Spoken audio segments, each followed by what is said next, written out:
Пошли. Все вместе. Какие ваши доказательства?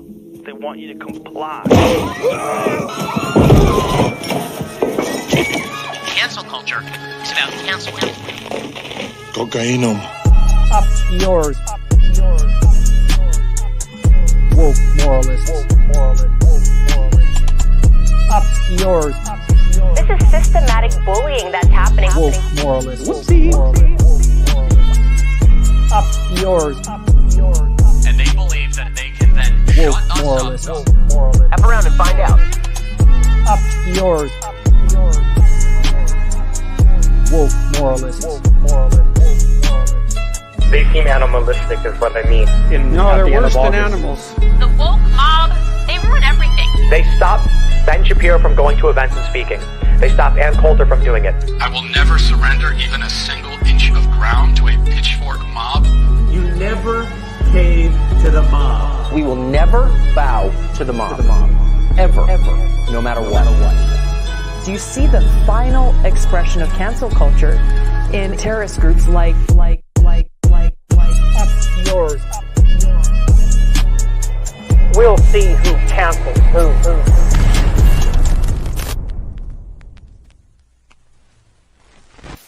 Yours, woke moralists. Hello. Hey, how's it Hey, going, everybody. everyone? Hi. So, How you doing? yeah, it's nice to see everyone. I just real quick before the show starts, we have some really bad news. We have decided to replace David Dole with Jen Perlman. I don't know. I'm not quite the Canucky. You know what I mean? Don't you need that like northern perspective in here? I don't know. Yeah, we need the Canadian representation. Yeah. That is how Canadians talk, though. We all say Kanaki. We say that to each other. Do Hey, you? Well, Kanaki. that's what one Yeah. of my close friends Canadian, and I just always say that. Is that really a thing, Lance? No, I'm being sarcastic. Oh, okay. I wasn't sure. I don't know what you guys do up in Canada. I don't know. I just in South Florida, there's a lot we get a lot of snowbirds. We get a lot of people, usually French Canadians, but I don't know. And then terrible. my in-laws live in Vancouver, and then there's the Canucks, and so I don't know. I guess I just started calling the Canuckies. I don't know. Maybe that's just all in my head. I don't know. Well, David Dole is actually sick this week. He'll be back next week. Rebecca will be here in a moment. She is getting off of work right now. But thankfully, we have Jen here. And Jen had an announcement lately, or recently, I should say. Jen, let's not bury the lead. Yeah. What the hell are you doing? Well, also get Jen to plug all of her socials, too. Yeah. Oh, and everything should be in the description because it was sent over by now. I have people now. There's people that actually want to help me after like the first time it was just like me and Peter and like a ragtag. So I am challenging Debbie Wasserman Schultz again down here in Florida's 25th. It is in a Democratic primary. I know a lot of people are very, very averse to the Democrats. I am not really a big fan myself, but I live in Broward County, Florida, and we have closed primaries and a 14% voter turnout. And if you do the math, it's the only way to strategically do this. Yeah. So it is what it is. So, but yeah, I mean, my issues and policies are kind of all over in so many different ways.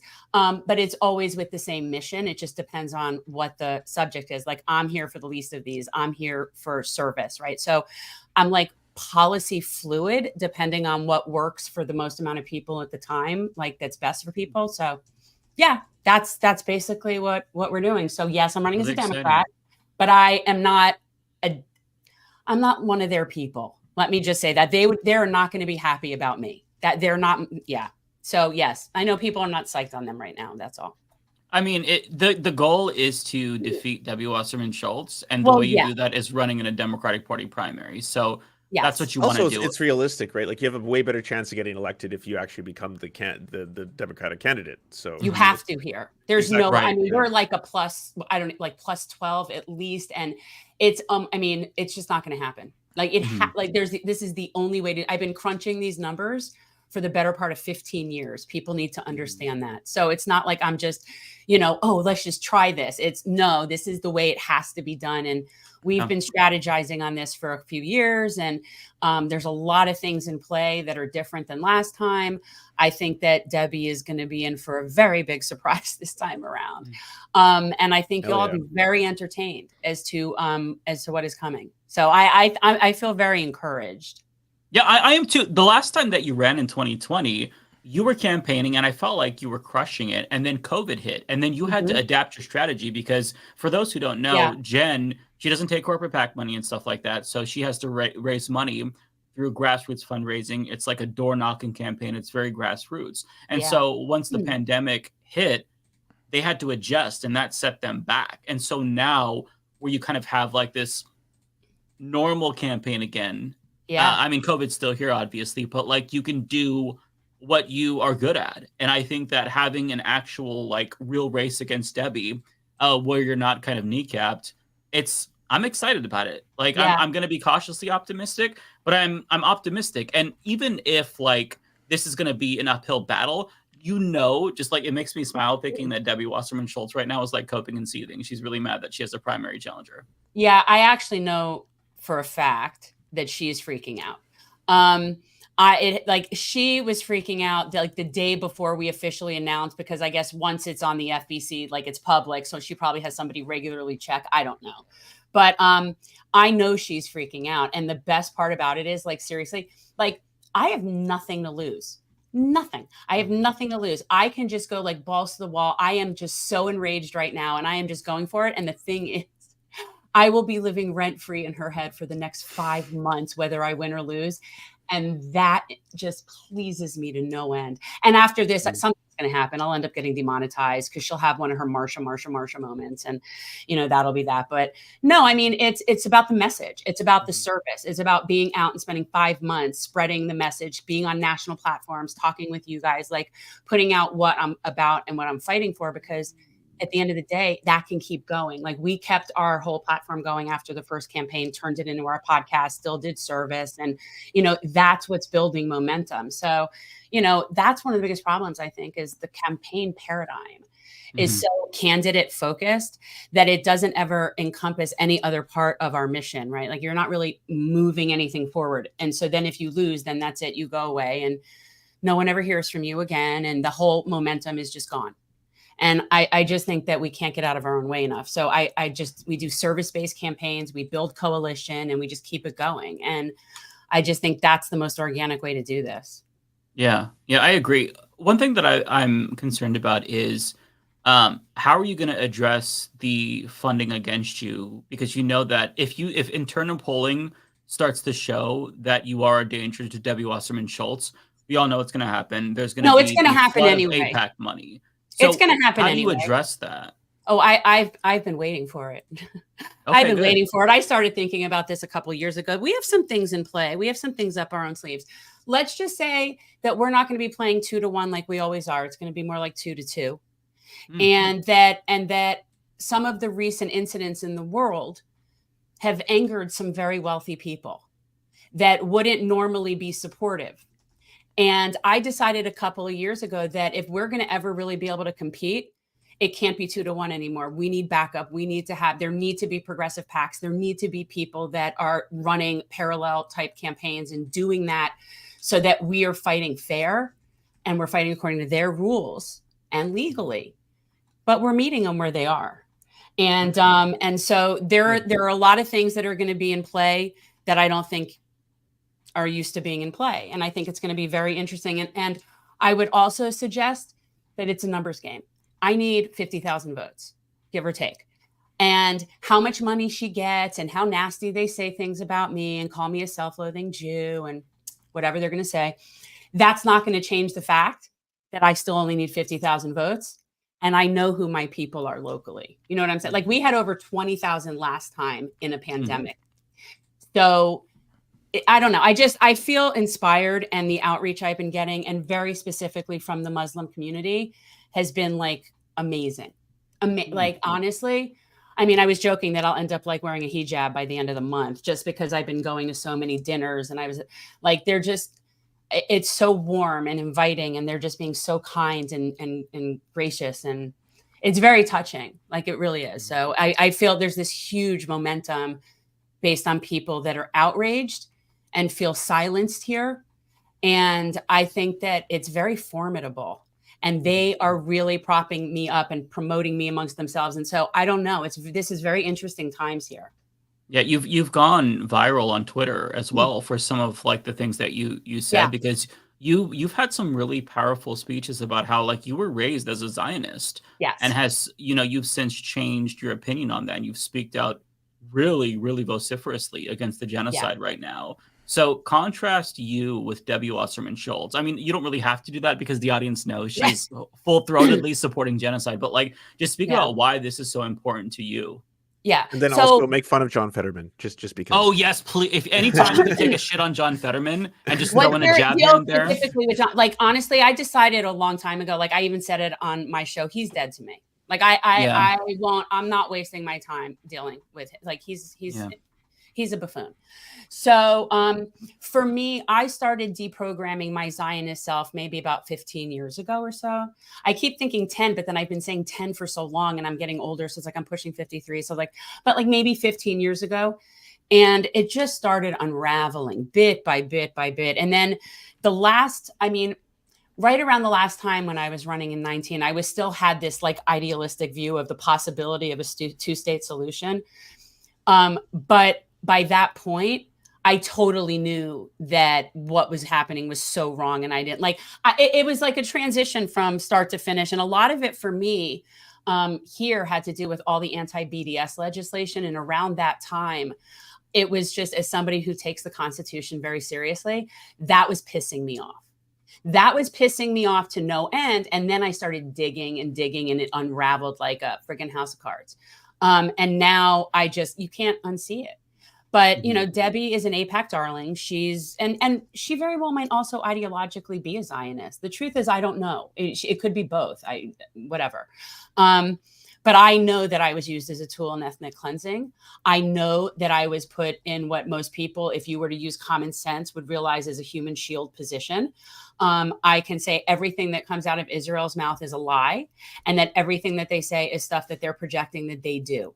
And when I think back on when I was there and what that was, we were totally in places that we were not supposed to be. And we thought it was so cool. We had this armed guard and he had a machine gun and all this stuff. And we're in high school in this group and we're like, oh my God, how cool is that? Like we have this armed guard. Yeah. If you're taking teenagers somewhere where you believe that it might be necessary to have an assault rifle to protect them, you're using them as human shields. If you're building things in places where you know that it's not safe, those are human shields. You know what? The whole thing is just so aggravating to me. I'm just like, I'm in a rage lately. But so October 22, we started a series on my show called Deconstructing Zionism.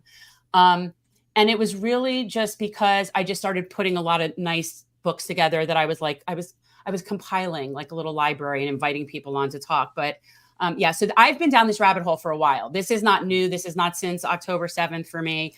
Now I'm just at a whole new level of rage. That's all. Like, I honestly didn't think I could be more angry. The way that you speak about like deconstructing your Zionism resonates with me, because I often talked about how like I was raised evangelical Christian, and they also raise you to be Zionist, but you don't really get, into the weeds as deeply as you did, for example. Like they just taught us in the church, like you have to be out for Israel. It's God's people. And I actually didn't know that, being raised as like a Christian evangelical, I didn't know about all the apocalyptic stuff and how like the reason why you're supposed to support Israel is because they're supposed to facilitate the end times. And they're all either going to be converted or killed. I had no idea, but as I got older and learned about this, I thought this is extremely fucked up and dehumanizing. Like even it's so anti-Semitic. It's so incredibly anti-Semitic. Yeah, I know. Yeah, I had no idea that that's what it was. And even as I was still a Christian, but deconstructing and learning about that, I was like, does that not seem like? Wait, that was kind of like not the start, but like part of the unraveling of like myself deprogramming. From that Zionism, because it's like, wait, it seems like weird that they would all be killed.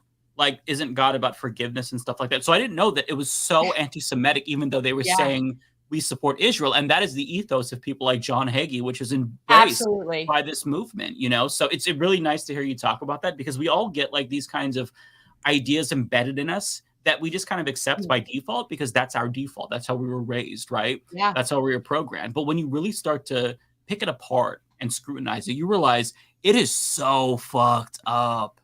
I don't really think fucked people up. realize, unless, I mean, for people, if you've read Elon Pappy's book, if you've read, some like Rashid Khalidi, like some of these books, then you probably know too. Then I'm not like overly, like, it's not like I wrote a dissertation on this, but like there was a renaming committee back, right, I think like probably 1947, like right before official, and when they were resurrecting a dead language, which Hebrew was not spoken anywhere there. They had to resurrect a dead language to create a language and make up a nationality. And there was a renaming committee that went through all of the ancient things in Palestine and gave them new names and backstories. And not only were we taught that here, but children born in Israel, because we had Miko Peled on, and he was talking about, he was taught the same nonsense with the made up stuff too. And he lived right next door to the real things. Like they would go look at what was, they would be told was some ancient Hebrew ruins. And it was some guy's house from like 30 years before. Wow. Like that kind of stuff. I mean, just so ridiculous. And, it's amazing that they're still trying to gaslight us when we're watching it in live time. Like, I don't understand how they think that they can get away with gaslighting us anymore. Oh, by getting rid of TikTok. You get rid of TikTok, right. No one will see anything anymore. We'll know nothing. Strategy. Yeah. Yeah. What are your thoughts on that?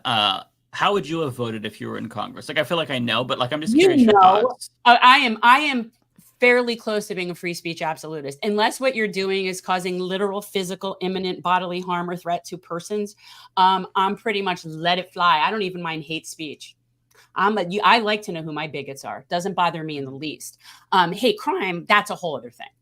But if somebody wants to walk up and down my street trashing Jews, I don't care. That's on you. Now, if somebody beats the crap out of you, I don't care about that either. But so no, I am vehemently opposed to any sort of censorship of information, deplatforming anybody ever, unless it is specifically libelous or if it is criminal in some way. But other than that, no. And certainly not because it has relationship to China. Like it's just so friggin' xenophobic. The whole thing is just so gross. Am I missing something about this? Because I'm not on TikTok. I've never been on TikTok. I don't even go on social media, guys. I'm never on, I don't do social media, so I don't even know how to get to TikTok. I don't know. Well, you better download it now because you might not have the opportunity to here soon. But basically, the argument is that ByteDance, the company that owns TikTok, at any point in time, China can say, give us all the user data. And so that poses a national security threat. And that's technically true, I guess. There's no evidence that this has actually happened. There's a ton of evidence that other social media platforms like Oracle, like Facebook, have actually taken user data. Mark Zuckerberg took Facebook user data for his own personal purposes. So it is happening. Now, Facebook has previously sold data to China. So I mean, literally, literally, which is so wild to me. And so, like, if this was about protecting our data, which they need to do, by the way, because there are data brokers that sell our information. But if this was about that, they can easily. It would be a broad law on every single social media platform, tech platform. But this is clearly a bill targeting TikTok specifically. Yeah. Right. Well, and because I think because a lot of the Israel stuff. I mean, this came out with that whole thing from what's his Greenblatt. I don't even like to say that. He is like the spawn of Satan. Came out like however long ago that was, and now that's been like coming out. And again, I have been like this past week, like dialing for dollars like pretty incessantly. So I am definitely a week delayed on things. So I am I apologize. But no, this is all censorship about China. And quite honestly, and I say this completely seriously, I don't want anybody in my data. I don't. I actually think I might prefer people in China to someone like Jeff Bezos. Like, I don't know. I'd need to see who they were, who's going to be looking at my data. But quite honestly, why I've never cared about the nationality of my oligarchs. It does not. I mean, what is the Chinese government going to do with my data? What, arrest me? The U.S. government could do that if they have my data and they see something that they deem that they don't like or something. Right. What's China going to do? Send you more ads or like promotions or like what? That's what. Which is what Facebook and YouTube and Twitch and all these U.S. based platforms do. Like there is no difference other than the fact that it is a company based in a foreign country that members of U.S. Congress and the U.S. government don't like because they view them as hostile, or they're, create a career out of being hawkish on that country because they view them as a competition. I mean, it's exactly what it is. I mean, and I've said this on other shows this week, but I should reiterate here the same point. During the Super Bowl, a company named Temu showed Super Bowl ads multiple times. That's a China-based e-commerce website. Alibaba and AliExpress are two huge e-commerce platforms that sell, that basically help connect manufacturers and factories in China and in other countries all over the world, very cheap labor countries all over the world, with U.S. business so they can manufacture goods, get materials, or just buy in bulk to drop ship or to sell. These are companies, Alibaba, AliExpress, Temu, based in China, who have way more sensitive information on U.S. users and businesses. They have your address because they ship to you, right? They have your financial records. They have your credit card information. They have your credit card numbers. Literally, the service they provide, providing the materials to all these big companies could put a stranglehold on the U.S. economy if they just decide to pull back or hold it, dangle it above our head, do something different. Mm-hmm. Yet you don't see them going after these e-commerce companies. Why? Because these e-commerce companies don't affect the politics. People can't share their ideological beliefs on it like they do on TikTok. They can't share news on TikTok like they do on TikTok. And so, they're not focused on those companies, even though those same with companies Tencent. Yeah. Right. Yes. Tencent, one of the biggest video game companies in the world. They're not going after them. They own Epic Games, don't they? That's hundreds. Yeah. I think there's 173 million video game players in China that play online games. Last time I looked it up, and that's a lot of people. Not to mention all the American audience of people. There's got to be millions of people who play those games. Millions and millions. I think Tencent owns 40% of Epic Games, so that's probably why they can get away with it. I was just going to ask if maybe one of you could explain to me why we're so scared of the Chinese. Because from where I'm sitting, they're not the ones terrorizing the world. So I'm just curious, what it depends. Republicans seem to really always want war with China. I don't know. Communism bad. But I mean, even though it's not a communist country, they're not communists. Literally, there's major corporations. Some of the richest individuals in the world live in China. Billionaires faster than any other country in the world. They mint billionaires faster than any other country right now. They are kicking the U.S.'s ass at capitalism. So, but here's the thing too. How is that communist? How do people even just because it's called? It's because it's in the name. Just like everybody thinks that North Korea is a democracy because it's called democracy. China is an authoritarian country. They do, have human rights abuses. They do have issues, but in terms of heavily censor the internet, right? They heavily censor the internet, which of course, I mean, how can U.S. Congress use that point anymore? You heavily censor the internet. You don't let a China-based company run their platform here in the U.S. I mean. It's a bullshit sort of thing that we're going in that direction.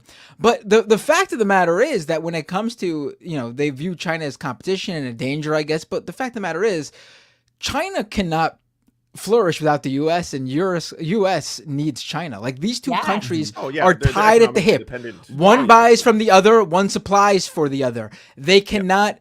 They cannot flourish without the other in the current global economy we live in. So the idea that they are even our enemy in that sense, yes, have a problem with the human rights abuses. We should be, but that's not why the Republicans are. They just use the Uyghur Muslims as a cudgel. They don't really care though. That's just what they say their problem with China is, but it's really not.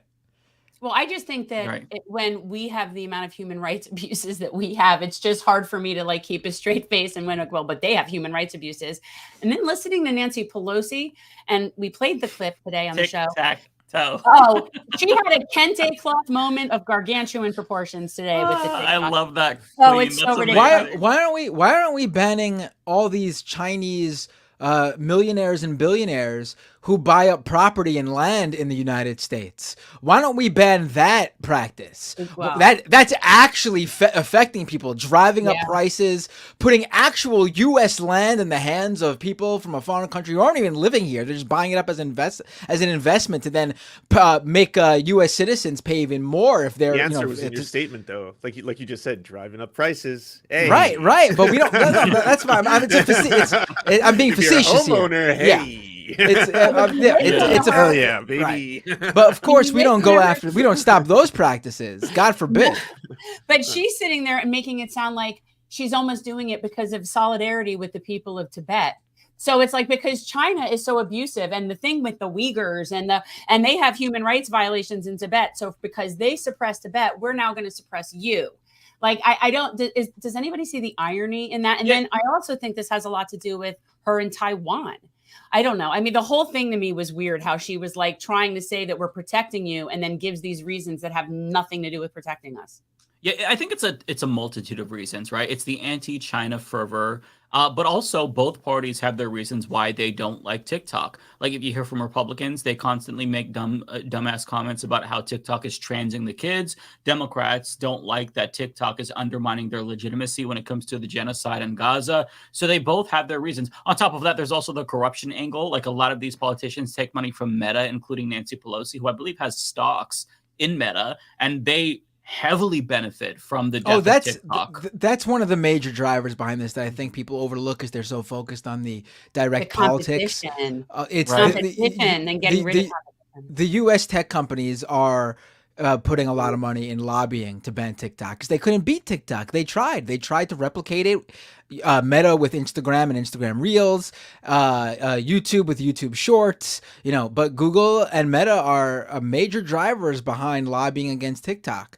And then the news broke today that former Trump cabinet member and Hollywood producer Steve Mnuchin is already at work putting together a group of investors to try to buy TikTok when TikTok is ostensibly forced to sell. Now, I mean, it's pretty, but of course, Democrats are going to join Republicans in forcing TikTok to then, of course, sell to another Republican billionaire, a right-wing billionaire, a millionaire, or a billionaire or whatever. Bobby and then we got, right. I mean, it's just ridiculous. It's ridiculous. We got, Elon Musk spreading great replacement theory on Twitter. Fomenting literal white supremacist hatred towards immigrants, transgender people. Have you seen the stuff about Haiti? Yeah, about Haiti. And listen, I'm not someone here right now. That's huge. Oh yeah. I don't think the U.S. government should step in and force Elon Musk to sell Twitter. That's not what I'm saying. But the U.S. government has huge government contracts with Elon Musk with SpaceX. That's where they have every right to say, we don't like what's going on here. We can't put U.S. government, data, information, or money in the hands of this guy. We're ending those contracts. We're not working with him anymore. That they should do. But of course, there's no push to do that. No. Agreed. Yeah. Yeah. Yeah, I don't feel very safe and protected by Nancy Pelosi. Her karate chop is not making me feel really like, I'm safe. I'm just saying. Yeah. The TikTok thing, it all feels very disingenuous. And you add insult to injury when they all pretend like this isn't actually an effective ban. No. We're just trying to make it better. I mean, but what happens if they don't divest within 6 months? What happens? They can no longer be offered in any app store. Like that's which I think is impossible. I was listening to someone who knows about things like that, like how businesses sell and things. I know nothing about this, but that time frame is not possible. So that it is essentially a ban for them to be. They're not going to be able to divest in that amount of time. The amount that it needs to be done is what again. That's not my opinion. I heard somebody who seemed to know things saying that. Also, this is going to get caught. This is going to get caught up in the legal process. TikTok is not going to just lay down. I don't even think it's going to make it past the Senate. They're going to sue. Well, if it was cut off anywhere, I would. You don't think it'll pass the Senate? I don't know. I think you're. Well, I think you're a little bit too. I don't know about that. I think it'll die in the courts. TikTok has won this battle in the courts already. Montana tried to ban TikTok already, and TikTok took them to court, and they won. And it's so what's going to happen is either the courts are going to defeat it, or if this does actually happen, then I see a scenario where ByteDance ends up working out something with some sort of company where they retain like 40% or something like that. They're not going to give up TikTok completely. They're losing money on TikTok and they don't want to let it go because they know the potential there, because it is a growing platform. It has a huge user base, and other companies are foaming at the mouth trying to figure out how TikTok is so, like, the secret sauce is its algorithm. Other companies have tried to replicate the recommendation algorithm, which, it's super addictive. If you want to go after that, the issues with how these tech companies sort of draw people in to the point where they become addicted, I'm all for that. But that's, again, not TikTok only. They just happen to be really good at getting people addicted to the product. But same could be said for other platforms altogether. Like, right. You know what's the grossest thing about all this is it actually made Marjorie Taylor Greene have like a sentient point for the first time in her career. I know. She stood up and she's like, we shouldn't just be doing this to TikTok. We should do this to all social media companies that sell our data. I was like, oh my God, what? I'm agreeing with her, and I'm like, this isn't good at all. Well, like a broken clock. I mean, yes. I'm.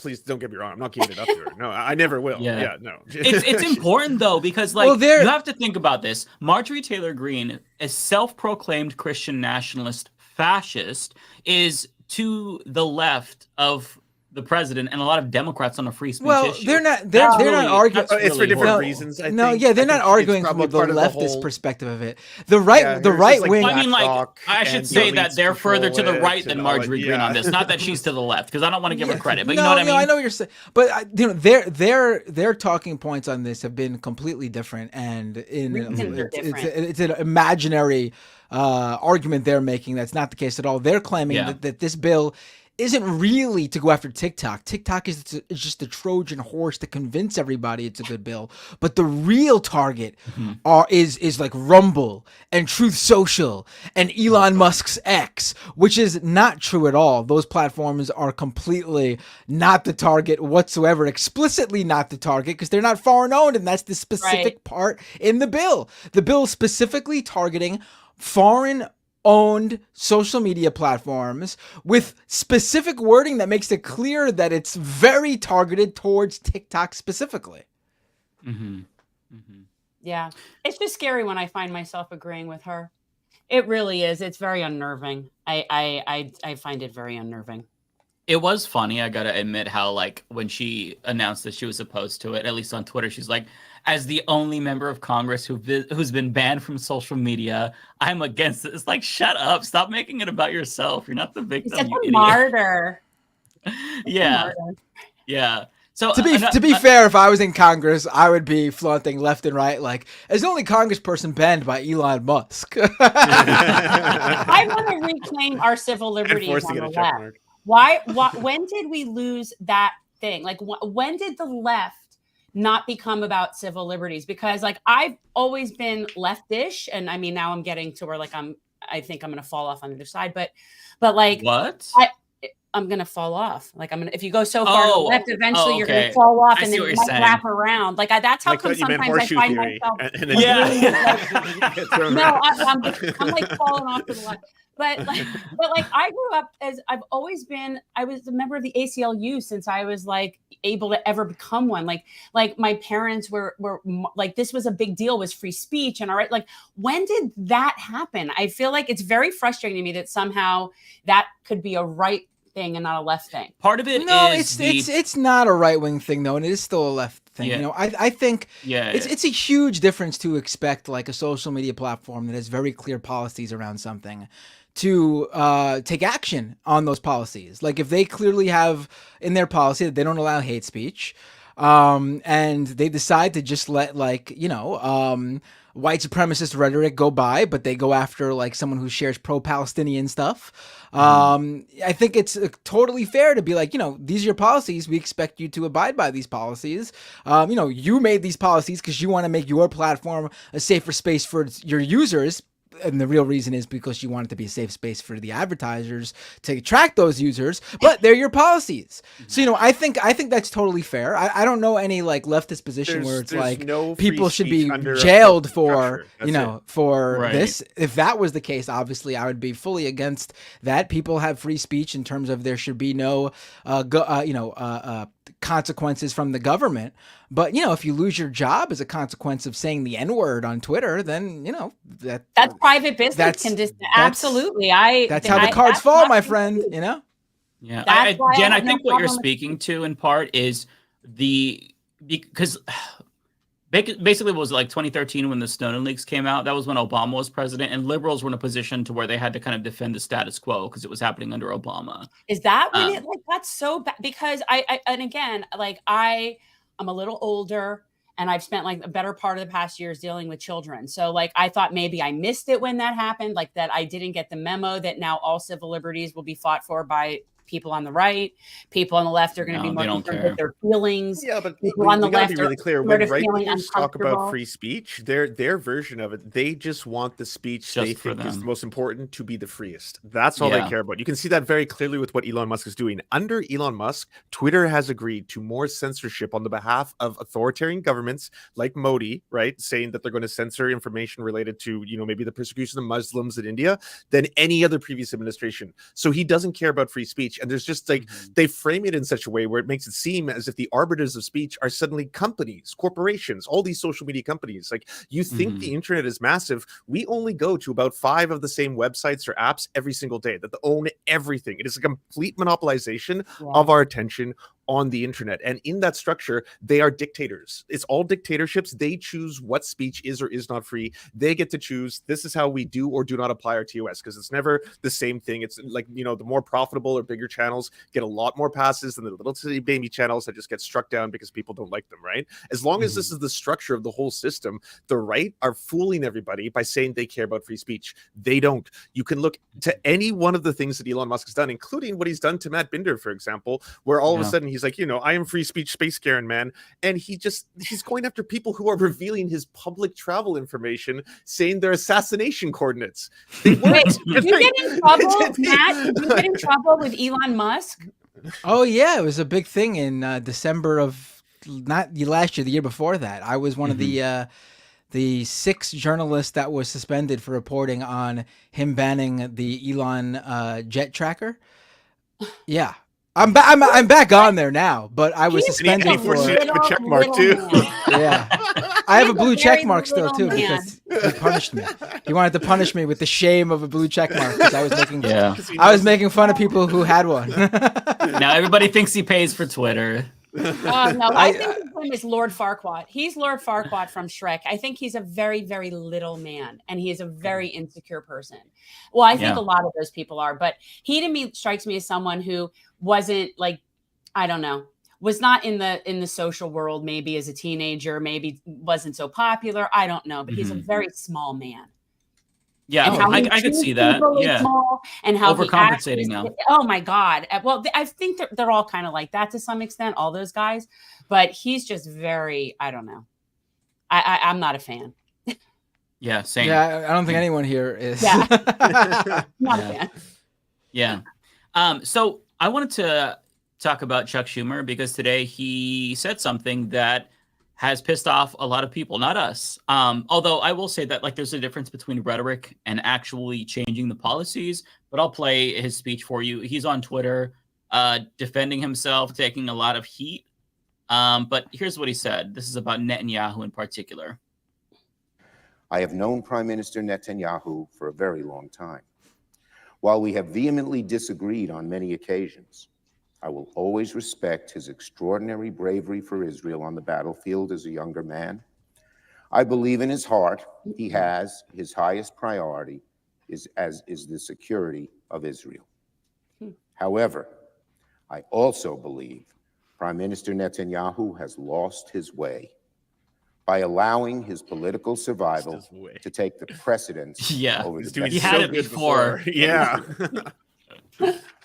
He has put himself in coalition with far-right extremists like Ministers Smotrich and Ben-Gvir. And as a result, he has been too willing to tolerate the civilian toll in Gaza, which is pushing support for Israel worldwide to historic lows. Israel cannot survive if it becomes a pariah. As a lifelong supporter of Israel, it has become clear to me the Netanyahu coalition no longer fits the needs of Israel after October 7th. The world has changed radically since then, and the Israeli people are being stifled right now by a governing vision that is stuck in the past. At this critical juncture, I believe a new election is the only way to allow for a healthy and open decision-making process about the future of Israel, at a time when so many Israelis have lost their confidence in the vision and direction of their government. Hamas and the Palestinians who support and tolerate their evil ways, radical right-wing Israelis in government and society, President Abbas, Prime Minister Netanyahu. These are the four obstacles to peace, and if we fail to overcome them, then Israel and the West Bank and Gaza will be trapped in the same violent state of affairs they've experienced for the last 75 years. Yeah, so I mean, everything he said was just ridiculous. Mhm. Like, I don't even know where to start. And quite honestly, for me at this point, every single person who comes forward now is still irredeemable at this point. Like, it doesn't matter. Like, there's nothing like, okay, now Chuck, you're on the good side now. No. Like, well, I don't I think just, he went that far. I think it's basically he's blaming everything on Benjamin Netanyahu, Yeah, rather than yeah. like as if like this is a solely Benjamin Netanyahu and his far right cabinet. You know, was it Ben Gvir who had like a photograph on his office for a long time of an actual like mass murdering terrorist who He's a killed a whole terrorist. bunch of and like Yep. you knew who you were associating with. This isn't a surprise, you know, that these are individuals who are perhaps really really big on dehumanizing Palestinians to the pass of committing like mass murder and stuff like that. Like Yeah, and just to follow up on this, so this is basically getting backlash in Israel. They're pretending as if he called for regime change. Israel is not a banana republic, but an independent and proud I mean, democracy. he kind of did. It was uniquely American to be like, you know what, this has gone too far. We think you need a new government. Like, That's great. You could interpret it that way. So yeah, they're molding right now. They're not very happy about this. They're apparently stunned by what he said. And look, I think that what he said is good. I'll accept the change in rhetoric because it's better than nothing. But if you continue to support the continual supplying of weapons, it really doesn't make a difference. You could say what you want. I mean, what was it last weekend? Joe Biden said that Rafah was a red line, but then said he'd never cut off weapons to Israel in the same sentence. And then the next day, in a different interview, Netanyahu was like, "Yeah, I'm going to go into Gaza also. No two-state solution." So I mean, like, if there's no accountability, your words don't really hold any weight, you know? Right. No. Right. I mean, I do think it's the one thing to take away from this is that there's a very clear turn, though. I get that there's no action yet behind these words. They're just words. But also these words weren't being said even weeks ago. I think the activism, the uncommitted vote movement has clearly made its mark. Yeah, not just in the US too, in Canada too. We recently just restored funding to UNRWA, and today Justin Trudeau said that he is going to now limit all non-military sales to Israel until there can be an investigation into potential war crimes. Again, it's not where it needs to be anywhere close, but that's something. You know, that's a major thing for Canada. Canada's a massive Israeli and US ally. We are completely dependent on the US military to do whatever we want, you know, in terms of being assholes globally. So, right. Yeah. Right. There still hasn't been any. The UNRWA thing is still unbelievable to me. How these allegations were made by Israel. U.S. pulls funding, then the EU pulls, Canada pulls, all our allies Australia, pull funding. everyone. we wait for Israel. UN waits for Israel to bring about the evidence or to just even officially make these claims with where they're getting them from. They wait. They're never provided them. And then the situation in Palestine, in Gaza, becomes what it is. And all these countries are just like, oh boy, we're giving the funding back to UNRWA. No accountability. No saying what did we do? Like, there are starving children in Gaza right now who might not have been starving or might not been at the level of starvation they're at if that funding was never pulled, due to baseless allegations that Israel has not even tried to pretend were based on anything. They provided nothing. Because they don't have it. Yeah. Well, refer back to point one. If Israel's lying when its lips are moving. It's just the way it is. I don't ever believe anything that comes out of anything. And that's the thing. And it's the boy who cried wolf. I mean, maybe at some point. And that's when people say, oh, but you believe Hamas?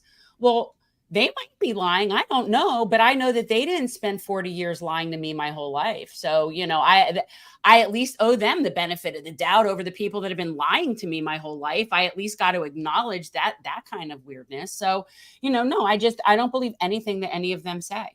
And I think they're just totally intentionally genociding 2 million people. This is irreversible at a certain point. You realize that, like, you can't even at a certain point bring food in and save people when you get to a certain point of malnourishment and disease and all of this stuff. And I do not see how this ends short of 2 million dead people in the desert. And and they could build a port. He could build them an international airport. I don't care. And this got set in place when it started without sanitation, without water, without medical care. Like, people can't live like that. There's women giving birth like this. There's women that they don't have anything for their menstrual cycles. Like, this is a disgusting mess. And I don't think at this point, dropping aid from parachutes or any, like, what are they talking about? Like, they're talking about Israeli government who, like, we're so far past that with this. You see, I can't even be rational. I don't know, Matt, if you saw, but before Trudeau restored funding to UNRWA, he had seen the UN report, which now has been revealed. I think at the Times of Israel said that under the UN investigation into the accusations of members of UNRWA being part of Hamas, that they actually found evidence of Israel torturing aid workers to falsely have them testify that they were members of Hamas. That's part of the actual UN investigation into the accusations. I did not see that, or I did read it, and because of everything, I forgot that part of it because there's always something new. I'm also thinking about that report that came out from that report that came out from that Israeli agency. I forgot the name of it, but they were investigating the allegations that the Palestinian workers given permits to work on those kibbutzes. Remember the allegations that, they actually worked with Hamas to tell them about, to help them prepare for the October 7th attack. This Israeli government agency had interviews with Palestinian workers and found no evidence that this was the case. No evidence. But even if it were, like, let's say hypothetically, okay, because the four of us are reasonable enough to know what Hamas is and what Hamas isn't. Like, we don't need to sit here and debate what that is, right? So let's say hypothetically 12, 13 people of that giant organization in whatever capacity that they were at UNRWA somehow had some affiliation with something that is the government of Gaza. Okay. So, okay. And what if some of them participated in something that was unsavory? They dismissed them immediately. Of course, without due process, mind you. So they fired the ones that weren't killed, basically. Right. So what, like, I don't understand. So clearly that was just some sort of manufacturing consent to cut off what they've been wanting to cut off all along. So to even, like, that's just absurd. Right. Even if all those people did participate, okay. So they participated. So look into that criminally if you need to, investigate it, fire them. I don't know, whatever. But what does that have to do with all of the Palestinian people and their aid? Like, I do not understand this. So yeah. Yeah, it's just more collective punishment. Well, Punish every single person. The point of that That narrative, though, was to say that that Palestinian citizens were a part of this, that no Palestinian could be trusted. Going off, that was the whole point of it. Yes, to basically say, oh, these weren't necessarily Hamas, fighters or members. These were people that we trusted to come into this country and work, and they turn around and these Palestinian citizens give tools to help Hamas plan the attack. That was the point of that. Do you know if any of them that they claimed, like, because I know that UNRWA, it's all over. It's not just in Gaza. Like, you have West Bank and Lebanon and Jordan, or, all the different places. So were the people that were all accused or supposedly named as being affiliated with the October 7th attack, were these all people that are in Gaza? Or yes, were any of them? They were all people that worked in Gaza. And it was 12 employees, which I think works out to something like 0.067% of the entire workforce. So even that, like in and of itself, I thought was like really messed up.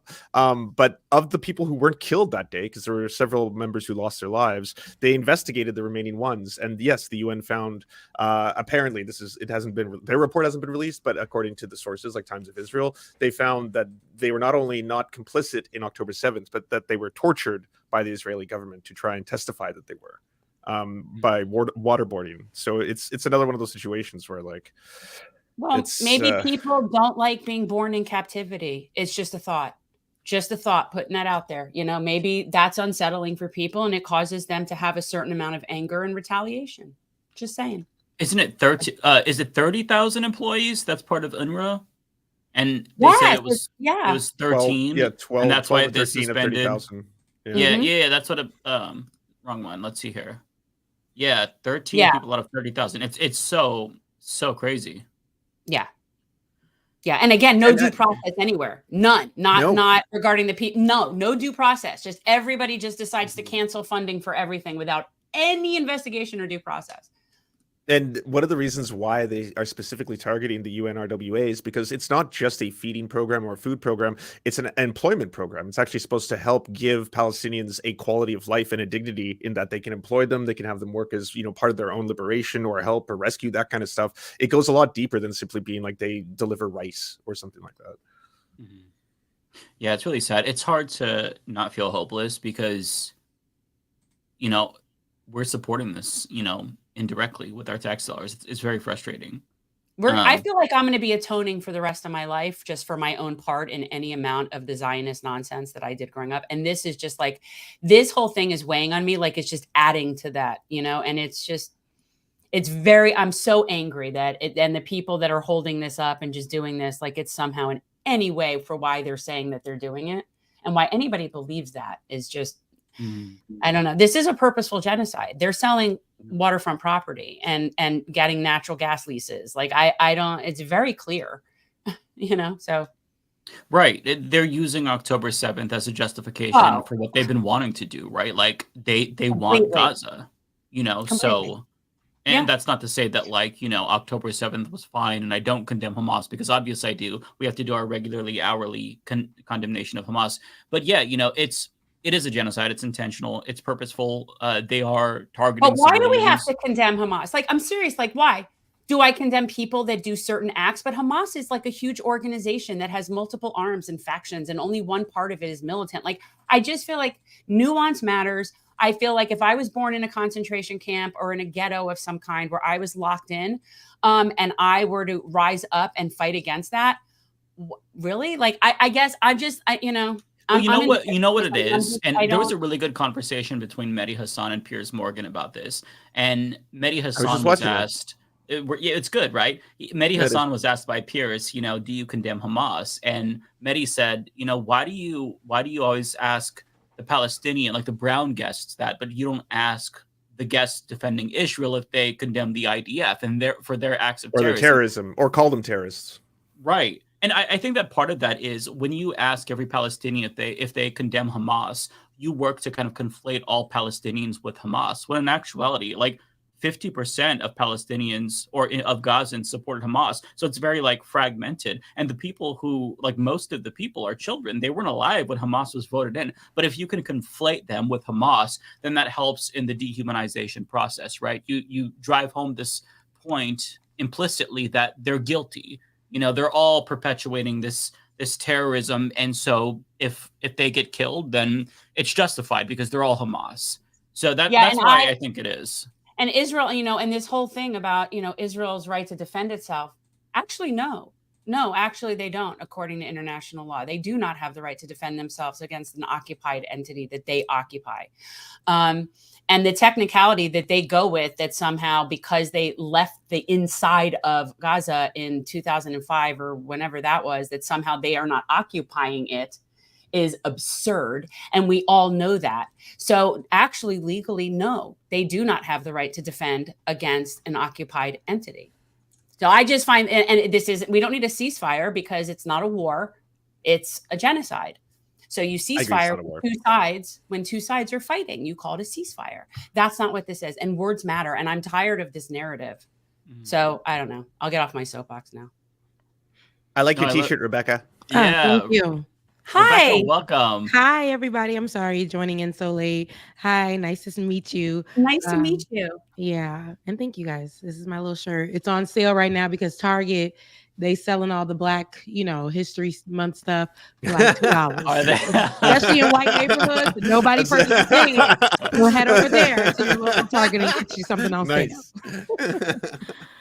That's good. So I have a couple of things planned if you're all interested in some stories that happened throughout the week. I've got some. I'll let you all kind of pick, unless you have something else. 'Cause these are just like things that I. There was a bit of a gay Christmas this week in terms of just like amazing things happening in amongst all the shitty things. Some things I don't think we can talk about though. Yeah, I was going to talk about Stone Toss, the world's most famous neo-Nazi cartoonist. He got revealed. His identity has been revealed, and that was really funny. The Tate brothers are back in jail. Oh, right. Because of Aiden Ross. Aiden Ross snitched on them, which is so glorious. That's really, really funny.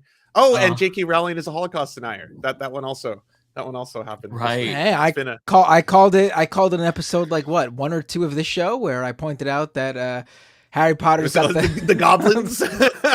No, it was the sorting hat that measured skulls. Yeah, I know. Yeah. But then you listed everything. You're like, yeah, there's like a secret. The goblins. There's slavery, and the only character who opposes the slavery is ridiculed for it. There's like all the racist names. There's the anti-Semitic creatures in the books, all that kind of stuff. Yeah, and the eugenic sorting hat. Can't forget that. Right, right. Which there's a Lego set of that now, and it talks. Oh, nice. Yeah, it's hideous, but yeah. Could you talk about the Stone Toss thing, Lance? Because I didn't actually follow this super closely.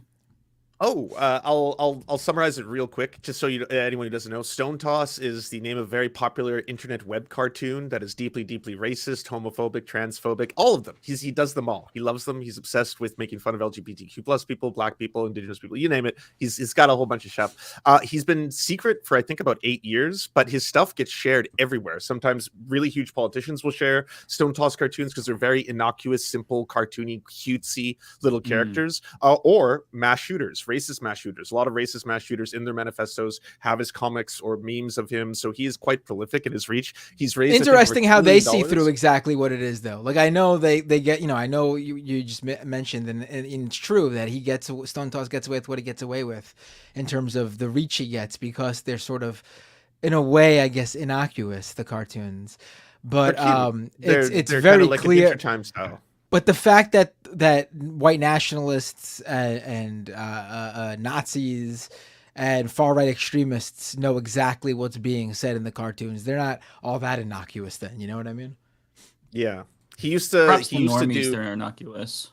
Well, he used to do an outright straight fascist comic called Red Panels, and then he retired the comic, and his retirement video is like a character as the Terminator going into the lava, and then he does like the Hitler salute right before he goes out. That was like the whole comic book. He denied being the creator of that comic book series, but now thanks to this leak, it's been proven that he is actually the creator of that comic.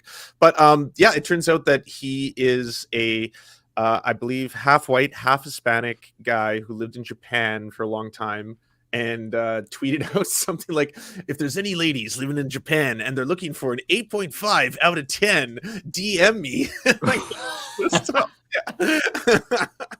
And he's really like, he's grading himself on a fucking curve. 8.5. Like? I saw the picture. This dude is like a stereotypical like nerd, like very nerdy. Some people not a cool nerd either. Yeah, some people do like that. Like there's sexy nerds. Oh yeah, there's right. No, this is like a stinky nerd that doesn't bathe himself, has hygiene issues. Okay, wait. Then really perverted. the issue is stinky and unkempt, not whether or not he's a nerd, right? Like we can get past the nerd. Stinky and unkempt. Right. There's evil nerds. For me, I gotta lay my eyes on him, and then I'll be able. Because do we have a picture? And ugly. All right, Rebecca, I'm gonna DM you. Yeah. Okay. Your spirit could be nasty, and that's why you ugly. That's true. That's true. It's all of the above. You could take showers and all of the above, but you just ugly because you just nasty inside. You just doing the wrong thing. I know people like that. And so, but now you can't post this on Twitter because all of the things outing him. Elon Musk took it all down. It's a community violation. You can say any slur you want on Twitter, but if you out this Nazi, then that violates Twitter's community guidelines. It's so crazy how like the Nazis are running Twitter now. What's interesting about that? Isn't it? What's interesting about that that particular policy where doxing is not allowed on Twitter, in terms of just like unveiling an anonymous person's name. Which is now a matter of public record, by the way. Just right. It's in So knowyourmeme.com. We're not the ones doing the doxing. It's already been done. They can't take down the reports because that's not the doxing act. They took down the original post, right. Unveiling who he was. But in that same sense, that policy should be construed in the same way where dead naming a trans person is doxing them because they don't go by that name. But they don't do that. They don't take down they don't take down tweets where people are using transgender people's dead names. No, in fact, I'm sure J.K. Rowling does that. Sure, that's encouraged. With millions of followers. Yeah, J.K. Rowling has 14 million followers, and she straight up does that. So yeah. So what's the problem here, though? If they're calling out this person, I'm trying to figure it out. So calling out this, he's a cartoonist. People only ever knew him as his avatar, which is this cute little kind of like white looking comic, and that he hid in the shadows, and now his real face and name have been revealed, and all the funny tweets. And he's been going behind this cartoon, so now that people know who he is as a Nazi, as like he has like the most popular, I would say, fascist cartoon on the internet without like equal. Like so that protects people. That protects him on Twitter. If somebody were to say, "Hey, this is the guy," now they're saying that is equal. They took to that post down. Well, they took that. That's what Elon Musk censored. They didn't want that post up. They took all that. Meanwhile, I get on Twitter every day and I'm seeing all kinds of porn all day, every day. But this is considered a problem. Right? Like outing a problematic person. Yeah. And isn't it so weird that like all the most prominent Nazis are like half white? Nick Fuentes, Stone Toss. It's like I don't think that they realize that the Nazis in general, they don't accept that. Like the response from their own community was so much racism directed towards him. It's like he's not even pure and all this kind of stuff. And I was like, oh my god, this is why I'm not on social media. This is why I can't be on there. This is why people are too mean. People are too friggin' mean. And they wouldn't say it to your face. Like that's the thing. I would love people who say crap about me online to say it to my face. And none of them would have the guts to say it because I grew up in an age when we didn't have it and people did not like you. First of all, you took care of your business. If you had a fight with someone, you handled it and then you went on your own way. Like you had to fight shit out. Like that was how it went. And it wasn't online and it wasn't through Twitter and your mommy couldn't come and get you and save you. And so I am oblivious to social media. Oh, Jen, she about that life. So, so on Twitter, people like to get on what Meek Mill calls Twitter fingers, people who like to get online and do all of that. But my thing is, we do live in a day and age where that's the easiest way to do it, right? Yeah. People are at their jobs, their 9 to 5s on on an anonymous page and they are pulling out all kinds of misinformation. They're attacking people. Their tweets will get thousands and thousands of views, sometimes millions of views, depending on who reposted, because that's their feelings or whatever. And they'll never get an opportunity to find you or step to you. And that's the thing, that they have this opportunity to either repost something that could be misinformation to get you canceled or whatever. And on Elon Musk's Twitter, some of these things they should be reported, they should be flagged, but the things that are flagged, like what we're talking about right now, like outing bad people, is that isn't flagged, but these other people, I don't get it. I don't understand why this is the way it is, but what clicks and profit. Yeah, whatever, like, because at the end of the day, if it was profitable to be promoting what we would want them to promote, they would do that. Mm-hmm. Right. Like, so that's what it really comes down to. They're just following their corporate sponsors. Mm-hmm. Yep. Yeah. Whatever gets in the numbers. This kind of shit is what's happening on Twitter now. I don't know if you saw this. This was wild to me. So this is a photo of presumably somebody who's a right winger, because this lady, I'm not going to show her face, but like she has a Black Rifle Coffee like tank top on. But this has 3 million views. This person says, Hannah Barron, what do you all notice? And then everybody was dogpiling on her because another thing went viral with regard to that photo. And this is the most unhinged shit I've ever fucking seen. So let me bring up the outcome of that. So this woman, who is a right winger, by the way, who's on their side, is being transvestigated by right wingers, and the community note says it all. That is so dumb. Like, see, this pisses me off. What is this? What is this? It's a vagina. Like, and it could be a tuck. It could be whatever it wants to be. But why? She has a pad on. Like, seriously, like she could have a whatever size. They come in different sizes. Whatever. Who gives a damn? Why y'all focused on this area? Like, this is she could have whatever she wants to have. She could be tucking. Who cares? Right. And that's the thing. What if it was a penis? Like, I don't understand why we care. That's what Lady Gaga said years ago when I think it was Anderson Cooper asked Lady Gaga, "What about the rumors that you're that you're trans?" Or I think he used the word transvestite or something like that, because this was in 2007 or something. I don't remember when. And Lady Gaga just said, "What do you want me to say? I don't care. Let them think what they want. What if I had a penis? Right. Who cares? I'm not going to deny it." Or I'm not going to. Does that make you less talented? Does that take away? Yeah, right. It was a great response from her. She was, she was good, which made another thing that happened this week extra funny. She took a picture with Dylan Mulvaney, and there were TERFs who filled up her Instagram, comments saying like, "We had no idea how can you do this to women and women's mouth?" And it's like, this is the literal woman who sang the song Born This Way and mentions transgender people in the song, and you had no idea she supports trans people? Like, what? And there was a comment from a Republican about how, oh my God, Lady Gaga went woke, and everybody was sharing it and shitting on them. Like, Lady Gaga going woke? What? How did this happen?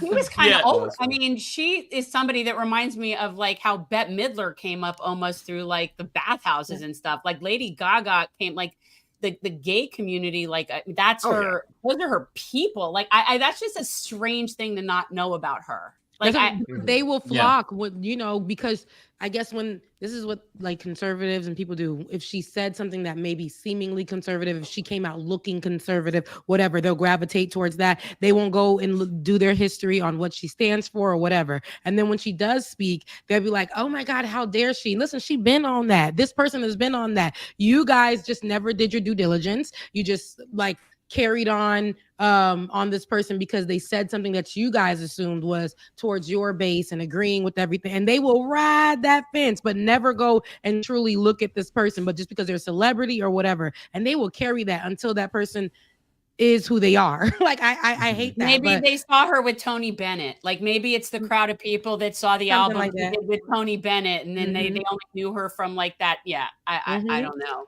I mean, I remember her wearing a meat dress, so you know, I do that. Yeah. I see some people in the people say my mic is very loud. I'll back off the mic. Hold on. Oh, you muted Now yourself. You just Now muted you're yourself. muted. Now you're muted. That's too quiet. Yeah, you're still muted. I think you might have clicked on the mic setting in the actual browser. You've got the microphone mute. Now your microphone is showing that it's off. Yeah, your mic shows that it's off. There we go. All right. Now you got a bad mic. Now it's connected to your laptop mic or something. I don't know. I pulled there in an attempt to fix my mic. I pulled the wire out. Oh, that's what happened. Yeah. So thanks a lot to the person who told me I was too loud. You just completely fucked up the entire audio. I don't know if anyway, I saw some people in the chat saying that to that photo of that right-wing woman who they were circling her lady part, private area part. Yeah. And transvestigating her. I saw some people say not transvestigating. Oh, it shows they've clearly these people have never been been with a woman before. But I think you have to look at it the other way. These guys saw nothing there and then said to themselves, "That looks like me." That's good. That's good. And this comes in a week when Candace Owens went viral for transvestigating. I was going to bring that up. Yeah, the First Lady of France. Yeah, and like she made this whole post. She staked her reputation, her professional reputation. Are you? Wait a minute. But it's like, who cares though? Let's assume she is trans. Why does that matter? Holy shit! Well, are you saying that's a word? Like this is a thing, a transvestigation? Transvestigation. Oh, it's a massive thing online. Oh, cis people. Yeah, it's all cis people doing it. See, yeah, this is why I'm not on social media. Who has the time smart for that? They're like, always wrong. You know what? I mean, I don't know. Do any of you have children? Like, who has time for that? To be sitting there and worrying about people? No kids, but I still ain't got the time. I'm tired. What is people with genitals? Yeah, and by the way, there's a really amazing video by Olay today. I just watched it. I didn't have time to tell her it was so good. She talks about how basically these types of transvestigations and transphobia, it also hurts cis women, especially cis black women, because they are perceived to be masculine based on the I don't want to just watch the video. It's very good, but it explains how that was the part where I was like, this is like 302 levels of transphobia intersecting with racism, and this is so fascinating. I'm glad someone's finally putting this all down because it's like it's so true. Yeah, and it's I didn't even think about how like she brought up Sierra being transvestigated. When we were kids, they made that. Well, we didn't even know the word transvestigation was not something. You just taught me that today. First of all, I'm again pushing 53. None of this was a thing. Yeah. But the idea, none of this stuff is what I find weird. What I find weird is people being concerned with other people's privates. Yeah. Oh, yeah. Especially children. Understand for the life of me. Yeah. It's weird now. Back in the day, it was such a big thing because if it was just like you had to be straight. And if you were gay, you were weird. That was out of line, whatever. But nobody was checking people's genitals, and nobody was like obsessed with a bathroom. You were zooming in on pictures, changing the contrast, trying to see. We didn't have the internet. We didn't have the internet, so people couldn't verify. So we had these tabloids that I grew up believing, because from word of mouth, because of tabloids, that Sierra was. Oh, you believed it? Know what it was? Transvestite. So I just knew, or hermaphrodite. But these were the words that were thrown around. But hermaphrodite is a whole other thing. I was a child, and this is what we use, and this is what we believe, mind you, because she was tall, mind you. I'm an Amazon too. I'm a tall girl, and if I wear certain clothes or whatever, and that's just what it is. People are just gonna assume and think and whatever. That's so funny. I would think maybe she had Marfan syndrome if she was really tall. I don't know, but it would not occur. We were kids. This was back in the day. We only got just whatever the tabloids gave us, and it was minimal and it was dumb. And so how long did it take you to deprogram that nonsense? I feel like maybe when I got to, because I was in high school and people were still saying the same thing. So maybe I ain't even gonna kid you, like 2007, 8ish when I got to college. And I was dancing my goodies in school. Okay. So like all of I was too. This is where it's right. You know, we was out there with the little top, my goodies. But you know, at the end of the day, she's a woman and it doesn't matter. But whatever she identifies as is, but people will stick to it. They will put these like transvestigation. But what Olay said, when we talked about this, but even just watching on the Breakfast Club with Jess Hilarious, who I believe, you know, she's when I saw her coming up, she's a social media personality who came up as a comedian.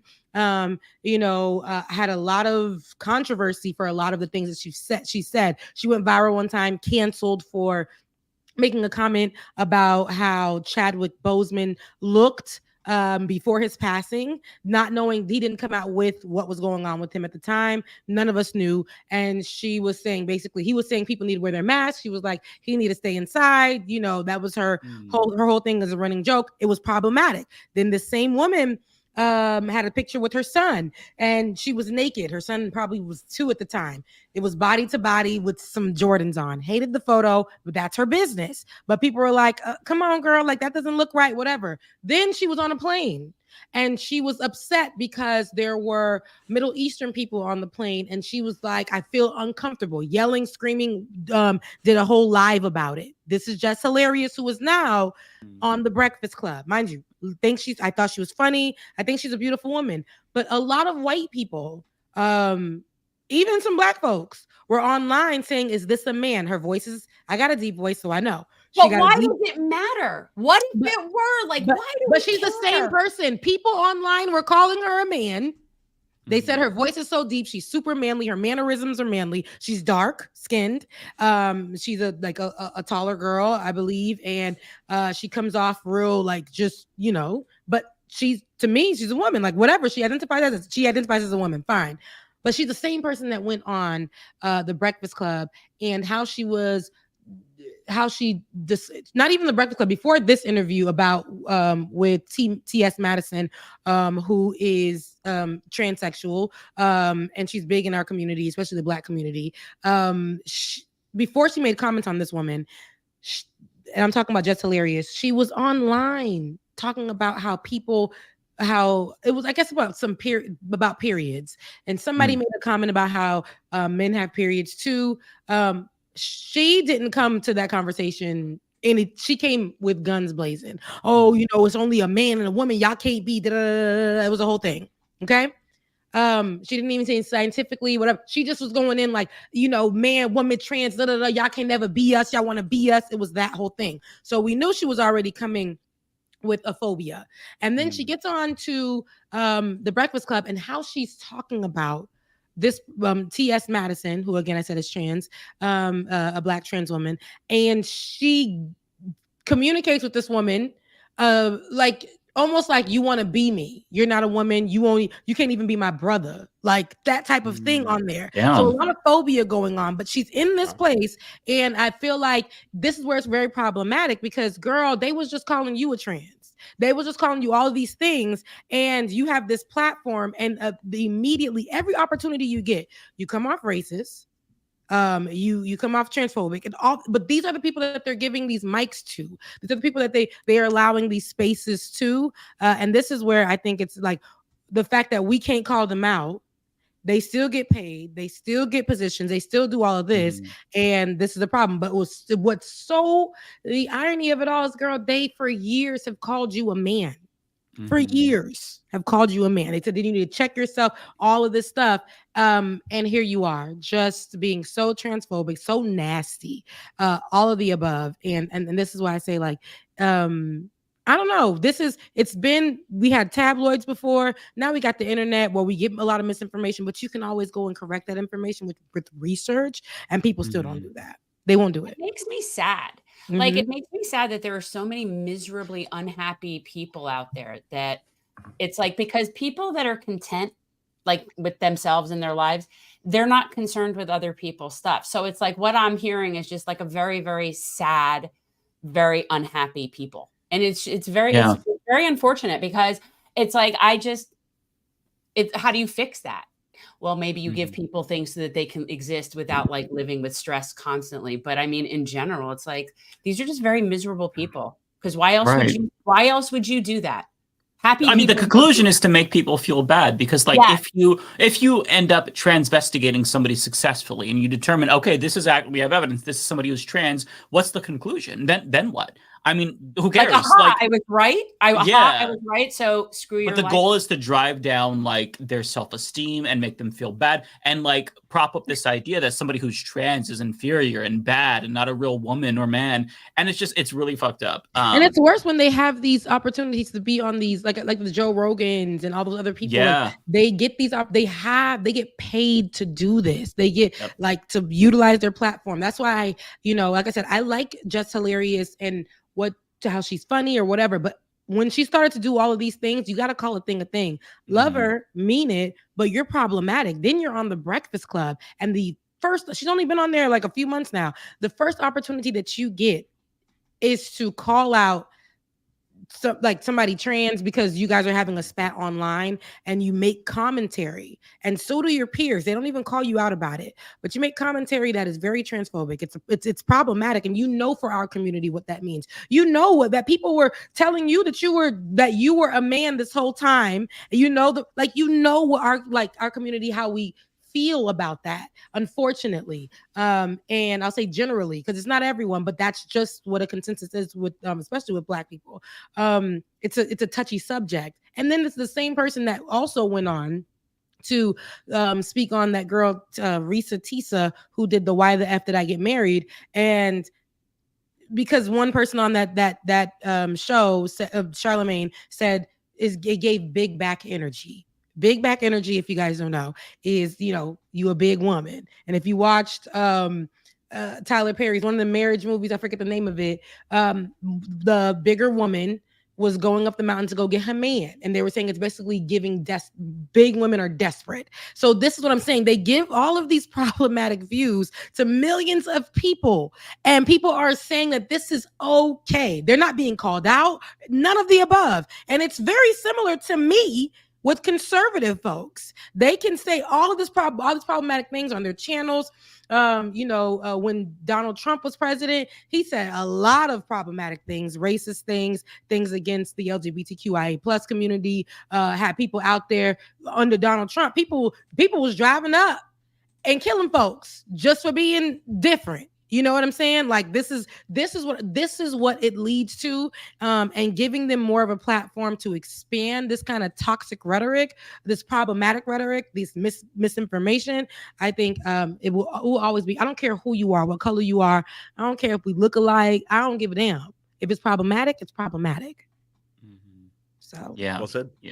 Yeah, absolutely. Go watch Ole's video because it was really, really good. She kind of breaks down like things that like white people aren't going to know about, right? Like how your proximity to whiteness like will change the way that you're perceived, to where like if you are a darker skinned Black woman, you're perceived to be more masculine, but if you're a light skinned man, you're perceived to be feminine. But still, there's benefits for being soft. But your proximity to whiteness is actually going to still be beneficial, even though you're considered softer because of that. It's like this is so much stuff wrapped in, and then when you and that was it all makes sense. That was instilled into Black people, that colorism situation, and that's why I say I had to learn to accept who I am because of that. I remember this girl told me when I was in middle school, she was light skinned, taller girl. I mean, she was a big old giant, right? I would be like, she gonna be a man. Like if this is back in the day, but she told me because I was dark skinned, and because I had a deeper voice at very young,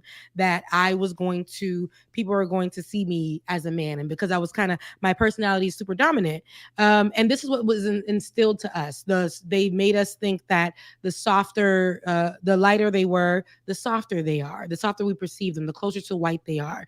And that's just something that white folks put in us. If you mix, you got a little bit of white in you, you got a little Cherokee, you got a little whatever, you're better. And if a white person at a job tells you, wow, you're not like them, just take that as a stamp of approval, right? Because you're not like them. You wear your hair different. You're one of the good ones. Yeah, you're the good ones. Back in the day, you took that as a stamp of approval. I'm not like them. I'm not I'm dark skinned, I'm whatever, but I'm not like them. So that has been something that it's going to be hard to break, especially with because of how it's systemic. How we view each other. It sucks that way. My mom had to tell me, girl, you're okay. Your hair is beautiful. Like, just because it's a little thicker, it doesn't mean that's not long. Just because you are dark skinned, it doesn't mean that you're not beautiful. And I had to have that conversation with my mom. So I feel for you with the hair maintenance. I feel for you with the hair maintenance, friend, because I have come to learn so many things. Like I've read so many things about Black hair, and it's like I am blown away. I honestly, kudos to you. Yeah, I'd probably shave my head and wear wigs and just live an easier life, because I feel for you. Well, you have an easy life. You got the straight hair. Now that's what we have to learn. No. This is not normal. Okay. I'm not. No, my hair is a frizzy mess if I don't do it. It requires some maintenance, but not like your maintenance. So we had to learn, and they made us think that maintenance with our hair is troublesome. So I like that we have the choice to choose if I want to wear my hair straight, if I want to, because going into journalism, I was told at my HBCU, because at the time, again, time matters, right? Even there, they had issues with how you wore your hair. They had to tell me, Rebecca, you are dark skinned, and in order to get a job in local news, you're going to have to wear your hair straight. I would say maybe not big hoop earrings would probably not be like a no, but I'm glad that I'm glad that today things have changed and I can wear my big hoop earrings and still. Oh, I love them, but I'm old school journalism. No, but like, I get it. No, I get it. Back in the day, it was studs. I had to wear my hair straight. I had to wear minimal makeup. I couldn't do my nails the way I did because they would associate that with ghetto. Today, I see white women all the time. They wear hair that is unnatural colored, and they have tattoos, and they're wearing like bright colors on their nails, and they don't get deemed white trash. But if I, till this day, were to do that on certain platforms, I still get deemed ghetto or whatever. And y'all hear me tell the story all the time. I was working for a company. People said that I spoke very well. And I do have degrees in journalism, and they told me that I gave BET on mute because my hair was big and because my nails. So I had to learn not to give a damn about that because I know I'm qualified. When it comes to the hair thing, I had to learn as well. Again, it's not, they told us systemically that it is crazy maintenance. But once you learn how to love yourself, and you know that this is just how your hair curls, how you can just really wear your hair out the way that you were born with it. I just know it's work. Yeah, it's not that much work for me. I think what's at the core of everything Rebecca's saying, though, is that what is considered professional in the workplace is more white, right? Do you look or act more white? Is your voice more white? Is your makeup more white? Are your earrings more white? Is your hairstyle more white? That's professional. Be a professional. Please dress white, be white, have a white voice when you talk on the phone. Please don't try and use your strand of slang or anything like that. Exactly. That's what the professional standard is supposed to be. Yeah, and I'm glad that now, and that is also what prohibits me from getting some opportunities, because I chose to be myself, like just be who I am. And again, like I know the professionalism in journalism.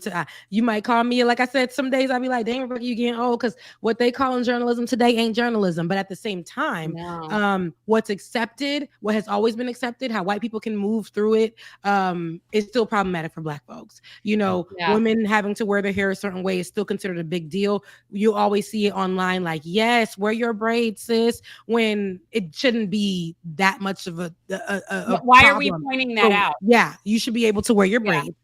And that's just I will tell you an interesting story. Once when I was practicing law, this is in Texas, and I had to drive down to a little town called Poteet and go to their little county courthouse. And I'm standing there and I'm wearing a pantsuit, like, because I'm not really a dress or skirt person. I'm really not. And I'm wearing a pantsuit, and I was very professional. And I kid you not, I won my motion, and this judge looked at me and said, I assume the next time you're going to be in my court, you'll be dressed appropriately.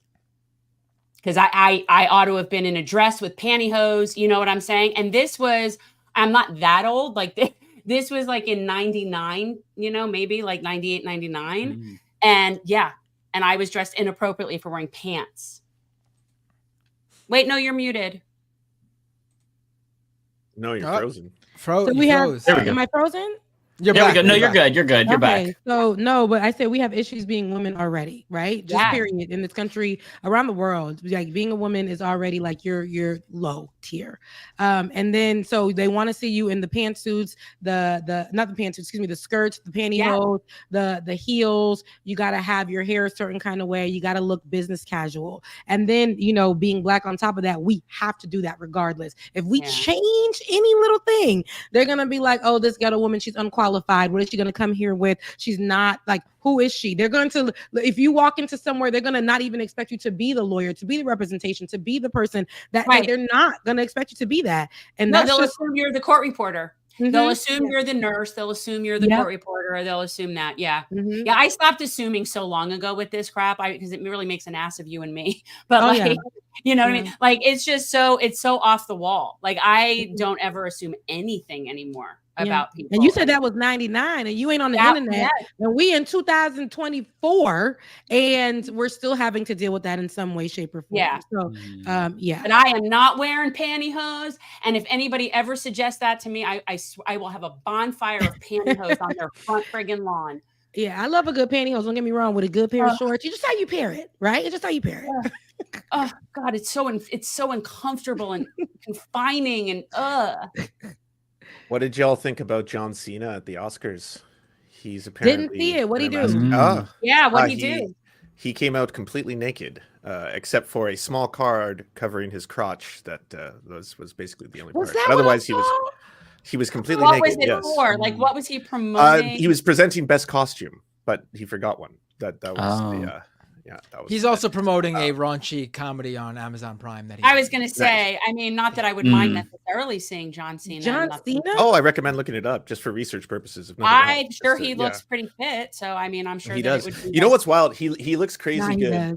And all the discourse was about how he's been emasculated. This is the forced feminization of men. And this is cuckoldry. That's what it is. They said it's called the humiliation ritual. You literally cannot shame or humiliate or emasculate a literal professional wrestler by having them go out there wearing little to no clothing. That's literally what they signed up for. Confident man. Yeah, but John Cena is someone like, he is extremely, like, I find him humble and fairly self-deprecating and seems like a really nice guy. Seems like a very nice guy. He follows me. Really? He follows a lot of people. Yeah, I know. Whatever, Matt. He's one of those mass followers. He just follows everyone and everyone. Don't take away from Mike's follower. Like, he follows Mike, and that's all right. And Lance. These are dubs for us. What about my follow? I gotta follow. Talking about he follow everybody. It's okay. He follow them. Something tells me he's not following us because he likes our political takes. Let's put it that way. Why not? Why would he be following you? Yeah, he's just one of those mass follow. Like, he just follows everyone and anyone on Twitter. Oh, I see. So like, if you so he Binder's just jealous. Yeah, I actually don't like John Cena. I'm trying to big time him since he follows me. It's no big deal. I don't follow him.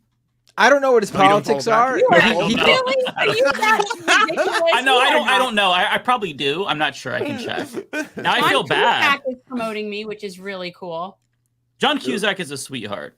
Oh, he's been promoting me. Yeah, we have some interesting followers. It's really interesting, like, people. But apparently, as much as John will promote, he will not donate. So I try. I do follow John Cena, so it's all good between us. Me and my good friend John Cena. There you go, John.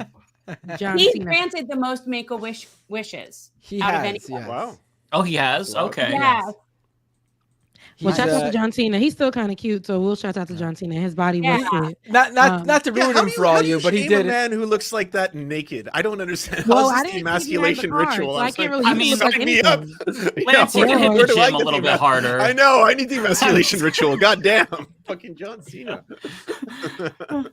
He's doing okay, but he has work to do. Okay. Yeah. Right. Got a little. Maybe he needs to, like, just increase his amount of time at the gym or something. He could drop 10 pounds. No, I'm just kidding. Yeah, no, one thing that was really interesting to me is that, like, somebody said, well, what would happen if, like, Lil Nas X did this, for example? I don't know who said that on Twitter, but it was a really good point because it's like, okay, what would the conversation be? Because there's still this backlash, right? Oh, they're shoving it down our throat. They're shoving it down our throat. It wouldn't have been about him being emasculated. It would be how we're being punished. Listen, it's the internet. It's the world. Everybody's gonna have a problem with something. Who are you talking about? He's a super famous pop star. Little Nas X. He's the guy. Yeah. Little Nas X. Do you know him?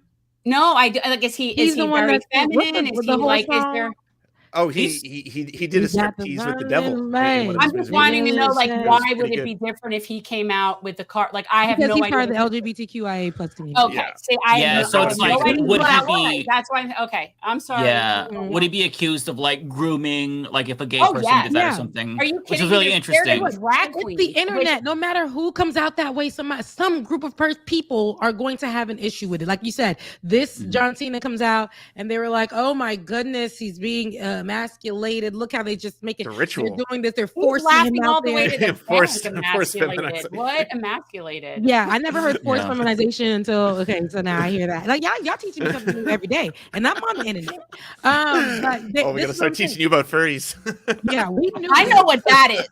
How do you know what that is, Jen? They run the internet. I will tell you. Okay, I have been to Comic-Con. I am married to a complete dork. I have comic book. He does auctions in this studio.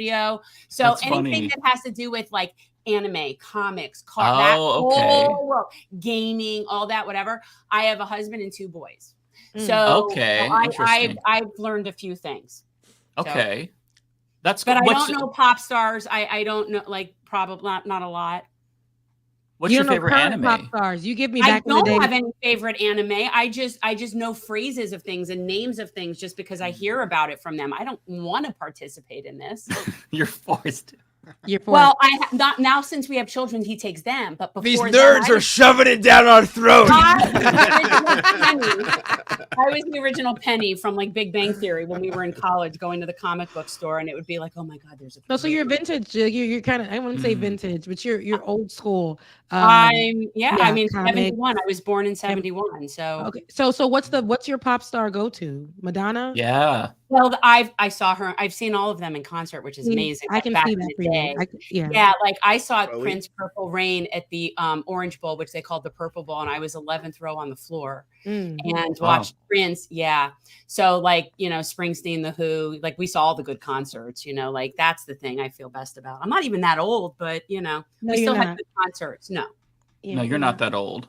No, I liked Madonna back then when I was that age. Now I don't know. I'm not such a pop person, I would go classic rock, even like soul, R&B. Like I'm more like, and not newer stuff. Like I'm old school stuff. Like I can sit there and listen to like somebody like Smokey Robinson, and I like watching. He's in concert, girl. He's winding his waist in concert right now on tour. I like watching young people react to the music that I like. Like I love that. I love watching young people, especially people that grew up only listening to like hip hop, hear some of the songs and some of the people. Like I'm watching these people fall in love with like Dolly, who I love Dolly, or any of that. And it's just so nice. Or the Bee Gees. There's such a big new following for the Bee Gees by some of these young people. And it's TikTok. really cool. TikTok is doing that for people. So once one of these older artists go viral on the Tik and Talk, that's what you'll see a lot of these old artists get go viral, and they start making their coins and on Spotify. And they're like, and I've heard that before. Oh, so-and-so sampled it. I don't even know what that means.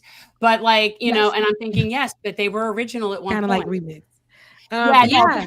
Well, that's been happening for a while. I'm glad that I grew up in an era where we had to force listening to the radio. So sometimes you couldn't listen to hip hop because hip hop wasn't coming on at that time. You had to listen to whatever was coming on on the radio station at that time. Did you try to tape it?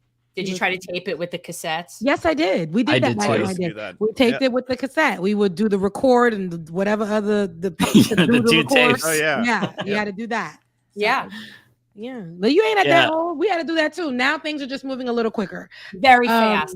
It's so fast. Yeah, have you what's moving quick? I know I'm just going to mention this quickly because I know it's a little hefty and a little meaty. So with what's going on in Haiti. A lot has been going on in Haiti. As you guys know, I am of Haitian descent. That is where most of my family, lives. And so a lot has been going on with Haiti. And they're basically in a state of emergency. The prime minister was basically ousted after meeting with Kenyan officials to bring in some help into Haiti amongst the war and a lot of the crimes and the governmental, the lack of governmental stability there at this moment since the assassination of our president 2 years ago. So with that being said, so right now there's a lot going on. It's funny because just in January, I remember conversations. There's a meeting with CARICOM, trying to say that in my American accent. CARICOM, there's a meeting without any true Haitian representation there, which I thought was problematic, which they were going to, and included US, France, Canada, Jamaica, and 2 other countries, I believe. And they all got together to discuss the state of Haiti and what that was going to look like in the future, how they're going to go in and help. Kenya has since backed off on sending in some militants they got a massive offer the from the gangs US too in Port-au-Prince. Yeah. And so it's funny because I say this to say that a lot of so the US in January said they didn't want nothing to do with it. I remember when a lot of Haitians were trying to come to the country and they weren't able to come in after the assassination of the president. Can I ask where you live, Rebecca? I'm just curious because I'm in South Florida, so it's yeah. more like So I'm from South Florida, but that's where all of my family is in Haiti. Actually in the capital. I'm just asking because it is so huge right here, right now. And Sheila Sherkowitz McCormick, our representative, has been like doing everything she can to like talk to the community and stuff. So I'm sorry, continue. I was just curious if you were connected to South Florida. Yeah, no, I am. I'm from actually West Palm Beach. So that's where my mom and dad live at the moment, but all of my family is pretty much in PAP, which is Port-au-Prince, which is where a lot of the stuff is happening. So a lot of this, the news has been reported that's now being reported, and I'm glad that it's in mainstream media, but this has been going on for a while. When we heard about Ukraine and Russia, this is basically what has been happening in Haiti, even with the Dominican Republic. We've been literally at war, but the United States doesn't want to declare it as that for us. So, we haven't been getting mass deportations. A lot of unalived people from the Dominican Republic, our border. They're sending people over. They're killing people. They do all of the above. And that's been happening because people are looking for what? Safer environments. They're looking to just better themselves. Do they want to leave Haiti? No, but the conditions right now, especially in the city at PAP, is just unlivable. They can't. There is no stability. They don't have any kind of leadership, that true leadership there. And so when they tried to come here, we know what happened. They were all sent back. But Ukrainians, which deserved also to come here because of what was going on, when they got the opportunity, they got a little bit of a red carpet treatment. They got grace. They got, there was acknowledgement about what was going on with them, and the U.S. didn't want to acknowledge that. In January, when Haiti was asking for some type of assistance, they said they wanted nothing to do with that. They're not going to touch it. But now, during this time where there's no kind of leadership, Haiti has come, not Haiti, the U.S., as much as they had their hands in a lot of the things that are going on in Haiti, the U.S. now wanted to have conversations and allegedly urged, even though they now said that they didn't do so, but they urged the Prime Minister Ariel Henry to step down and for them to basically come together and take control over Haiti. And that's what Haitians do not want in the moment. And I say that to say a lot of the connections with Haiti, like South Florida, like Florida itself, with Governor Ron DeSantis, we know what's going to happen in this time. People are desperate.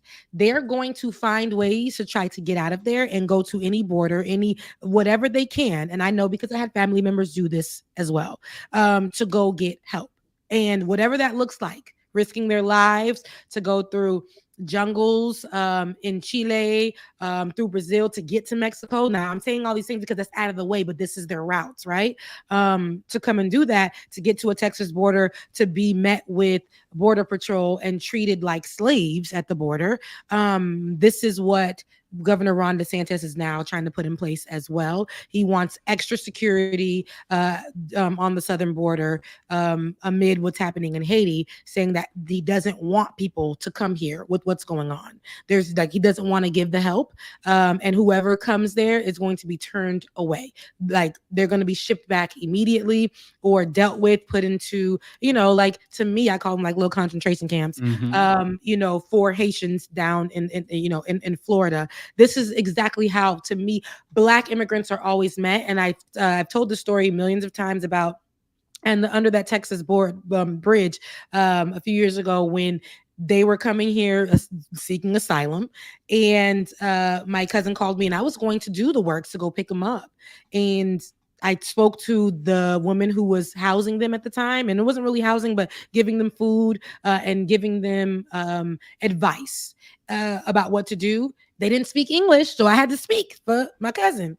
She was saying she never seen anything like this. She's been doing this for a while. People come to this border all the time. They take them in, they tell them what to do. But for some reason with Haitian immigrants, Black immigrants, it's just like they are treated the worst. She was saying she's never seen anything like it.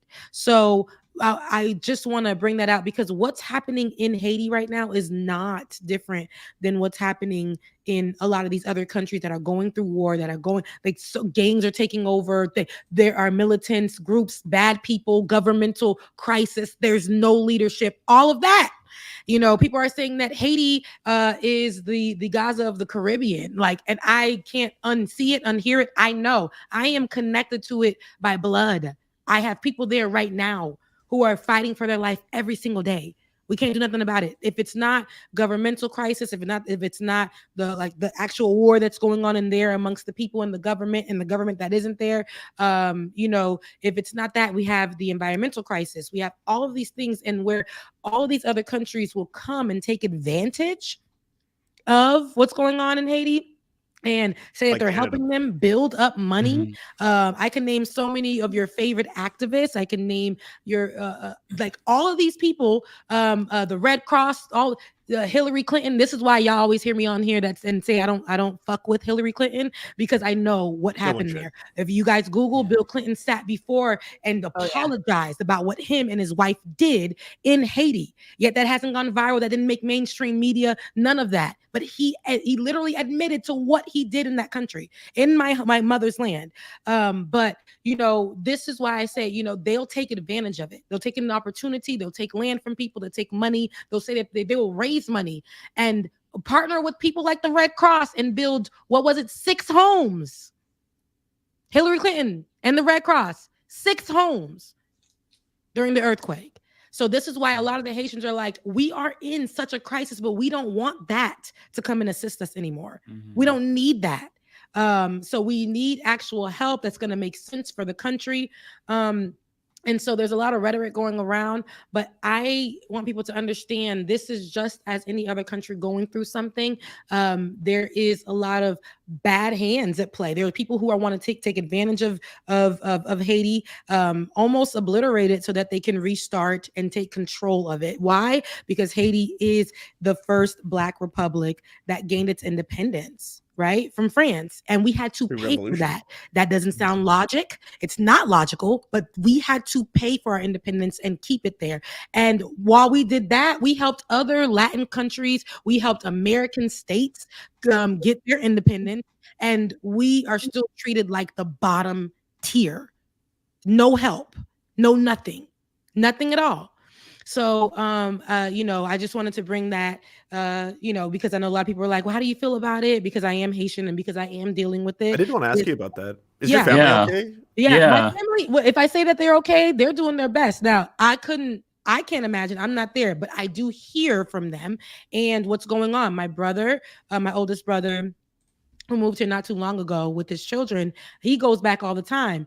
And the way that he has to go back is in an illegal manner. Like he you know, he has to go to a country that don't like us. And I have family that lives in that country for safety, and they have to live in a certain area. And I'm talking about the Dominican Republic.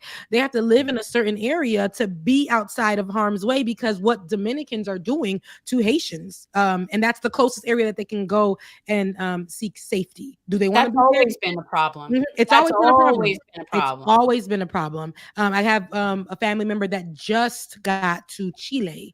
And if I tell y'all how she got there, you know, y'all wouldn't even believe it. So yeah, no, I know about the whole thing between the Dominican Republic and Haiti and how they treat them and how we treat them. And you know, I grew up here in the 70s, so like I remember the Mariel boat lift, and I remember, I know I've seen the difference in how we treat Cubans versus how we've treated Haitians here. Like wet foot, dry foot, you call whatever the policy you want to, but just in general, it has always been just so stark the difference. And I noticed it when I was little, and it has always been the case. And I have been saying this forever. It is just unbelievably wrong. Yeah. Have one policy. Have one policy. It should be like bus tickets instead of airfare, right? Like everyone pays the same price instead of like they can sort of pick and choose and like different people, different things. But no, we have always abused. There's nothing. Even, when Donald Trump was president and how he called it a shithole country, and people ate me alive when I covered that story because I was so passionate about it. And I'm like, this is the same country that literally helped the United States, even when the United States literally put their foot on our necks, still assisted the United States when they needed assistance to free some of these states, to get a lot of these states came to because of Haitians. We didn't forgive you. That's the bottom line. We are not going to forgive Haiti for having independence. We for are having the audacity to get independent. Correct. It's how dare these slaves, how dare they do that? And so we will then punish you, cripple you financially for eternity, and treat you like horribly. And I have been seeing how we treat the Haitian people in South Florida. I can only speak for down here, but always bad. Always bad. It's always been embarrassing to me. Like, this is just not, it's wrong. Yeah, it is wrong. And the Clintons used it as like some sort of slush fund for the Clinton Foundation. Oh yeah, and this is why I say, like, I tread lightly about that. I don't give a damn. Y'all know I don't cuss so much on the show, but I really don't give two fucks about Hillary Clinton. I don't care if she's a woman. I don't care what she's done. I don't care about the emails. I don't care about that because I know what she stood for, what she's done to my country. And I know, even following that, like, her husband sat up there and apologized for what he did, but just an apology is a recognition. It doesn't do anything for what already happened. And he's not the only one. Like I said, this is historically because we had audacity. So they used us to assist. Other countries have used us to assist them in freeing themselves, including the Dominican Republic. All of that, their flags have our colors on there because we helped free them. A lot of Latin countries have that. Look it up. It's historical. We are very strong people, have resilience and all this stuff. But the way that what's going on and how they want to just say we've always been the poorest country in the Western Hemisphere, because that's how the United States and mainstream media always around the world always that's what they start with when they talk about Haiti, instead of it being the first Black republic of the world. We benefit from you being suppressed. Exactly. So it is what I mean. Like, it's again, I feel like it's just they've been being not you, but Haiti's been being punished for daring to not want to be that. And so we will now, like, same way we punish Cuba forever and a day for something that is really not anything anybody should be punished for. But Haitians have just been always treated horribly. It's so glaring to me. And it's just heartbreaking. Yeah. And I remember when I was going off about Title 42, they utilized it for Ukrainians. They adjusted it for Ukrainians to be able to come in and do their thing. When Haitians were like, hey, can we come in on Title 42? Even Joe Biden decided, hey, I don't think so. We're going to pull back because we're going to use it under the guise of coronavirus being spread into the country. But then when I'm like, there's a stark difference, because Ukrainians, what's the difference? Like, they're coming from other countries. They're coming here. But the difference is one of the communities are white, one of the countries are white, and then one of the countries are Black. So and so you got to stick to your guns on that one. And I don't care. Like I said, and again, I don't give a damn. I don't care who it is. It's Trump or Joe Biden. The action is like, this is what I'm seeing. You guys are choosing there, and there is no reason. There was no reason given. It was going under the guise of coronavirus. Ukrainians the same time. Coronavirus was a thing. But you guys wanted to help. They needed the help. They needed that. And so do Americans. But right now, Haitians. But right now, Haitians are like, we don't even want to mess with people on the outside. We need something. They're willing to go, like, even Russia. They're willing to get help. They do not want it because historically, what United States has done to the country. So what's the best thing? What can we do? Like, what's the best thing for people to do right now?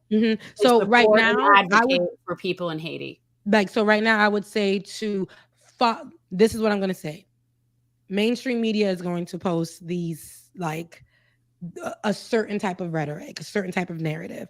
I would say gangs are follow taking over pages. Haiti. That's what every Mhm. headline says right now. Yeah. Roving gangs, you know. Yep, that's what it is. And that is Yeah. true. That's not the only thing. Why is this happening? They're not giving the why. They're not giving all those things. So follow pages like Jean Dues. I don't even know how to say that in English. Jane Dues, Faces of Haiti does a Creole, great man. job. Creole. It'll be like the death Yeah. of me down here. Haitian- I cannot. Yeah, Haitian Times is they're following it perfectly. They'll give you what exactly is happening. And I'm saying if you can't get right now, nothing can really go into Haiti the way it's going. A lot of organizations cannot function right now the way it's going, because I'm going to tell you this: there are a lot of people, gangs are doing their thing, and gangs are being funded by governments that are connected to the US government. So how they're moving and stuff like that. This is not, I'm not making this up. This is not conspiracy. This is actually what is happening.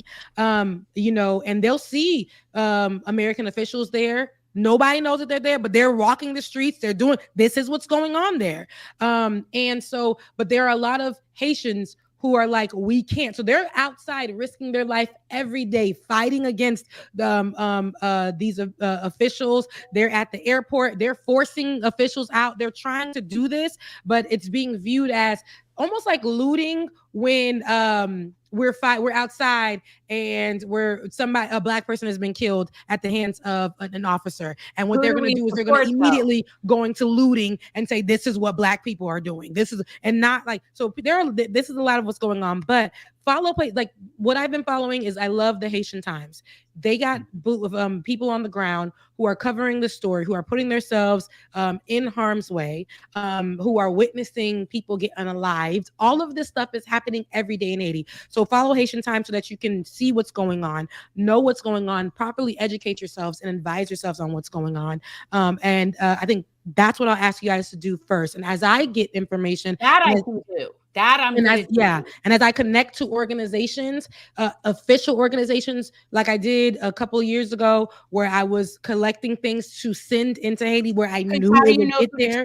You have to know who you can trust. So right now, we're not there. We're not there. I'm not there. So I can't give you guys that right now. But y'all know I'm good for it. And when I do get that information, I will let y'all know. But right now, if you want to know what's going on properly, right? And you want to get to educate yourselves correctly on what's going on, instead of just going with what mainstream media is dropping on y'all. Because right now, all of Haiti is not in that, but the city, that city where everything is, we don't even have a White House anymore. Right? We have no actual leadership. The person that was supposed to take over while Ariel Henry only has stepped down, Guy Philippe, he can't even go in and he can't qualify as a president. So they don't even want the people to have a word in what's going on, because they're saying that they're not qualified to have like the citizens of Haiti, that we don't want to hear their voices, so they want outside voices. And I'm thinking, I know that's very problematic. That is problematic to me. As much as Haitians may have a hand in something that's going on, like we all do in our communities. This is the thing. People want to say, oh, it's Haitians, they just whatever. In everybody's community, everybody is a problem. Okay. So what we know now is that doesn't mean that we don't deserve help. That doesn't mean that we deserve to be stomped all over and viewed as whatever. We know historically they want to keep us down. I just hope, because what I'm seeing now is very stressful. These days have been super stressful for me. What I'm seeing now, what I'm knowing now, is just like, almost like how, with the way in the state of Haiti right now, it's almost like if I tell you guys I can see the light at the end of the tunnel, I'll be lying to y'all. Is there any faction or any group? Like I'm gonna just go and do a ton of research on it, because like I feel like what would be the group of people that you're thinking? Is there any group of people there that has the interest of the people there and is trying to establish? Yes, there is, but they're not. Every time they're coming up to speak, they're being pushed down, because literally they will come up with a group of people. They have there are people, and this is what I want people to understand. There are people who are qualified in Haiti. There are people who have actual they have actual ideas and policy that they want to put in place. However, because the powers that be, they are not going to allow it, They have no voice. They have nothing. They look at Haiti as a small country that just isn't worth it. It isn't worth it. And so that's what is going on. But like I said, educate yourselves on what's going on. Please check out the Haitian Times. If y'all want to know what's really going on, it's a great page. Check out Faces of Haiti. If y'all want to see more than just the issues that surround Haiti, please check it out. I fixed my camera, but please check that out. It's that's going to help you understand where Haiti is and what's actually going on. I'm posting the link to Haitian Times' Twitter in the chats for everyone to see. So there was an interview with a group called Black Alliance for Peace on Democracy Now! They were also quite good. They're trying to do work apparently in Haiti. I saw that in the chat as well. I saw someone mention that. I've heard of that. I think we had somebody on with Black Alliance for Peace. I think Margaret Kimberly is somehow affiliated with the Black Alliance for Peace in some capacity, because that sounds very familiar to me. Anyway. But listen, the people that are trying to right now take over Haiti, it includes France. And mind you, we gained our independence. We rebelled against France. That's how we got our independence. And we had to pay for that for life. So that tells you everything you need to know. Okay. So that's one of the groups that want to go ahead and take over, and who told the world that we weren't worth nothing. And, they're like, to me, Israel, when it comes to Haitians fighting for their life. France to me is similar to, because they have the power. They're well known. They have allies everywhere. People are afraid to go against France. And Haiti, to everybody else, is just a little community, a little country, a little island country in the Caribbean. Meanwhile, we're very powerful. We that's how we gained our independence. A lot of other people gained their independence because of Haiti. So, but what France gave the world is that we don't deserve. We are not. We're just less than, and that's how the world continued to view us. Even other countries in the Caribbean continue to view us. So they don't care what happens with Haiti, but of course I'm one person, and I'm biased because I am Haitian. I care what happens to Haiti and Haitians in my family. And I care how people discuss it. So that's why I wanted to go ahead and make sure I clear the air, I clear the room on how that conversation will be had if I'm ever in the room. Yeah, I care about the Haitians. I care about Haiti and the Haitians. Yes, and thank you for that. I mean, I know you live in Florida. You better care about them. We I know a lot of them. Half the time I don't know what they're saying, but I love them, and they probably talk about you, but it's all right. I know. I'm sure they do. Whatever. No, I actually we have quite a few like representative leaders, state legislators that I am friends with that are Haitian. And so it is actually a very strong community down here. And no, I'm just joking. They don't try to talk about me. I don't think they probably do, but no, it's okay. But look, I'm a green guy. I do the best I can. You know what I'm saying? Yeah. But well, with that being said, it is 7:30. I'm not sure if you all wanted to get to super chat. Oh yes. 7:30 from me, 10:30 for. It's early for you. Everyone else. You got a lot of time to be up. I got sleep. I got work in the morning. Where are you now, Rebecca? Where are you? I am in outskirts of Atlanta, but I'm in Atlanta, Georgia. Yeah. I was up there for the Cop City weekend thing that they had back in November, and it was cool. So cool. There were so many different programs that they had at different places. It was really neat. Yeah. You guys have some issues there. You guys, girl, do we? Girl, look, I'm coming from Florida. New York wasn't so bad when I was there, but it was terrible. But it wasn't so bad. And then now coming to Georgia, I'm like, damn, I would just go right up to North Florida. That's how I feel like. That's where I am. So yeah, it's terrible. Yeah. Well, we're at the end of the show. Y'all, I ain't gonna hold y'all. I'm sorry I ran my mouth. But I came late and took over. But yeah, if we want to read the super chats, y'all know I got about 2. We can do that, and I can leave y'all to it. Go to town. Yeah. Well, who's gonna pull them up? Well, actually, first, Jen, if you want to. I'm gonna do my spiel. I have to. Yes, do I'm being hounded by people on the text. So, guys, if you have any interest in supporting the campaign, we need all the help we can get. I am running as a Democrat. We addressed that in the very beginning. It's really strategy. It's not ideology. And I have 3 years plus of content on generational change with a J. So guys, check that out. You can see like where I am on so many things over the past few years. But our campaign site is gen2024.org. And you can find us on social media at Gen for Congress 2024. And help is very greatly appreciated in all forms. And by all means, in kind things, anybody who has any interest in helping, we take all help. We're just trying to like Sisyphusian oust some sort of like snakehead. And, you know, we have like a lot of theories about what this might change for South Florida. And it'll be like when the house lands on the witch and then the munchkins all come out and it just turns to color. Like that's sort of how bad it is down here right now. So if you guys want to help, we'd be very appreciative. Yes, ma'am. Yeah, well, thank you so much. We're gonna go into super chats. You Go are free ahead. to stay It as was long so as you nice. want, Thanks for you or guys. you can Nice to bounce. meet You don't have you. to. It was so nice to meet you, Rebecca. Bye, guys. Bye. Yeah, take It was care. great. Great to have you on the show. Yeah, well, let's see here. I will go through. Rebecca, do you want me to do yours first? Yeah, you know, because I'm gonna slide. Listen, Yeah. I know David ain't here, but at the same time, we out of here. Listen, I'm not here for a long time, but I'm here for a good time. Okay, let me see.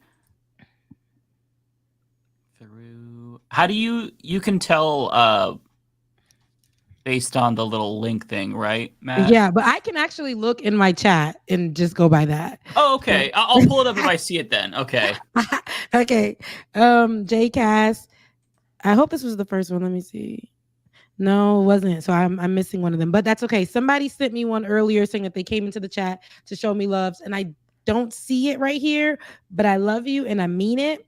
And thank you so much. But JCast, my grandmother turned 90 today. Please don't tell Mike though. I'm scared. Where is she? Shout out to your grandmother. I don't want Mike to go punch a lady in the face. Happy but shout birthday. out to grandmama Gumette turning 90. Happy birthday, spring baby. And then Smokey Rose, they wouldn't have been mad if it was Sid Sweeney. Not at all. Not at all. Mm-hmm. Omega Shinron Dragon. Did you add Shinron in there? Because I feel like it wasn't there before. Did everyone cover the death of Akira Toriyama? And does our esteemed guest know anything of Dragon Ball? Oh, does our esteemed guest know anything of Dragon Ball? What anime do any of you currently watch? Is Akira Toriyama the one that created Dragon Ball? Yes. Yeah, we talked about it a little bit in the super chats last time because it actually happened when we were reading through it. Mm-hmm. So yeah. I love Dragon Ball. Dragon Ball is probably, I don't know. So anything that looks like it, and that this could be terrible for me, but Dragon Ball, Sailor Moon, is that like Sailor Moon? Is that like Sailor Moon is anime? Okay. It is all right. I just want to say I had to whisper it to y'all so y'all can give me. Yeah, I know. It's like yeah, like nobody heard it because you whispered it to us. I have to, like everybody can hear it, but I gotta whisper it to y'all. But Sailor Moon and Dragon Ball Z were stuff that I watched growing up. I watched Dragon Ball Z because we couldn't catch replay. So after school, you had to watch it live when it came on, and it came on every day, every weekday. And if you missed it, you missed it. They would do a little recap in the beginning, but baby, if you missed it, you missed it. We couldn't record at that time. We didn't have the DVR, so we would leave school and we would go in front of the TV, wait for it to come on, and we would watch it. It's like a soap opera, but it was good. I have Dragon Ball Z t-shirts.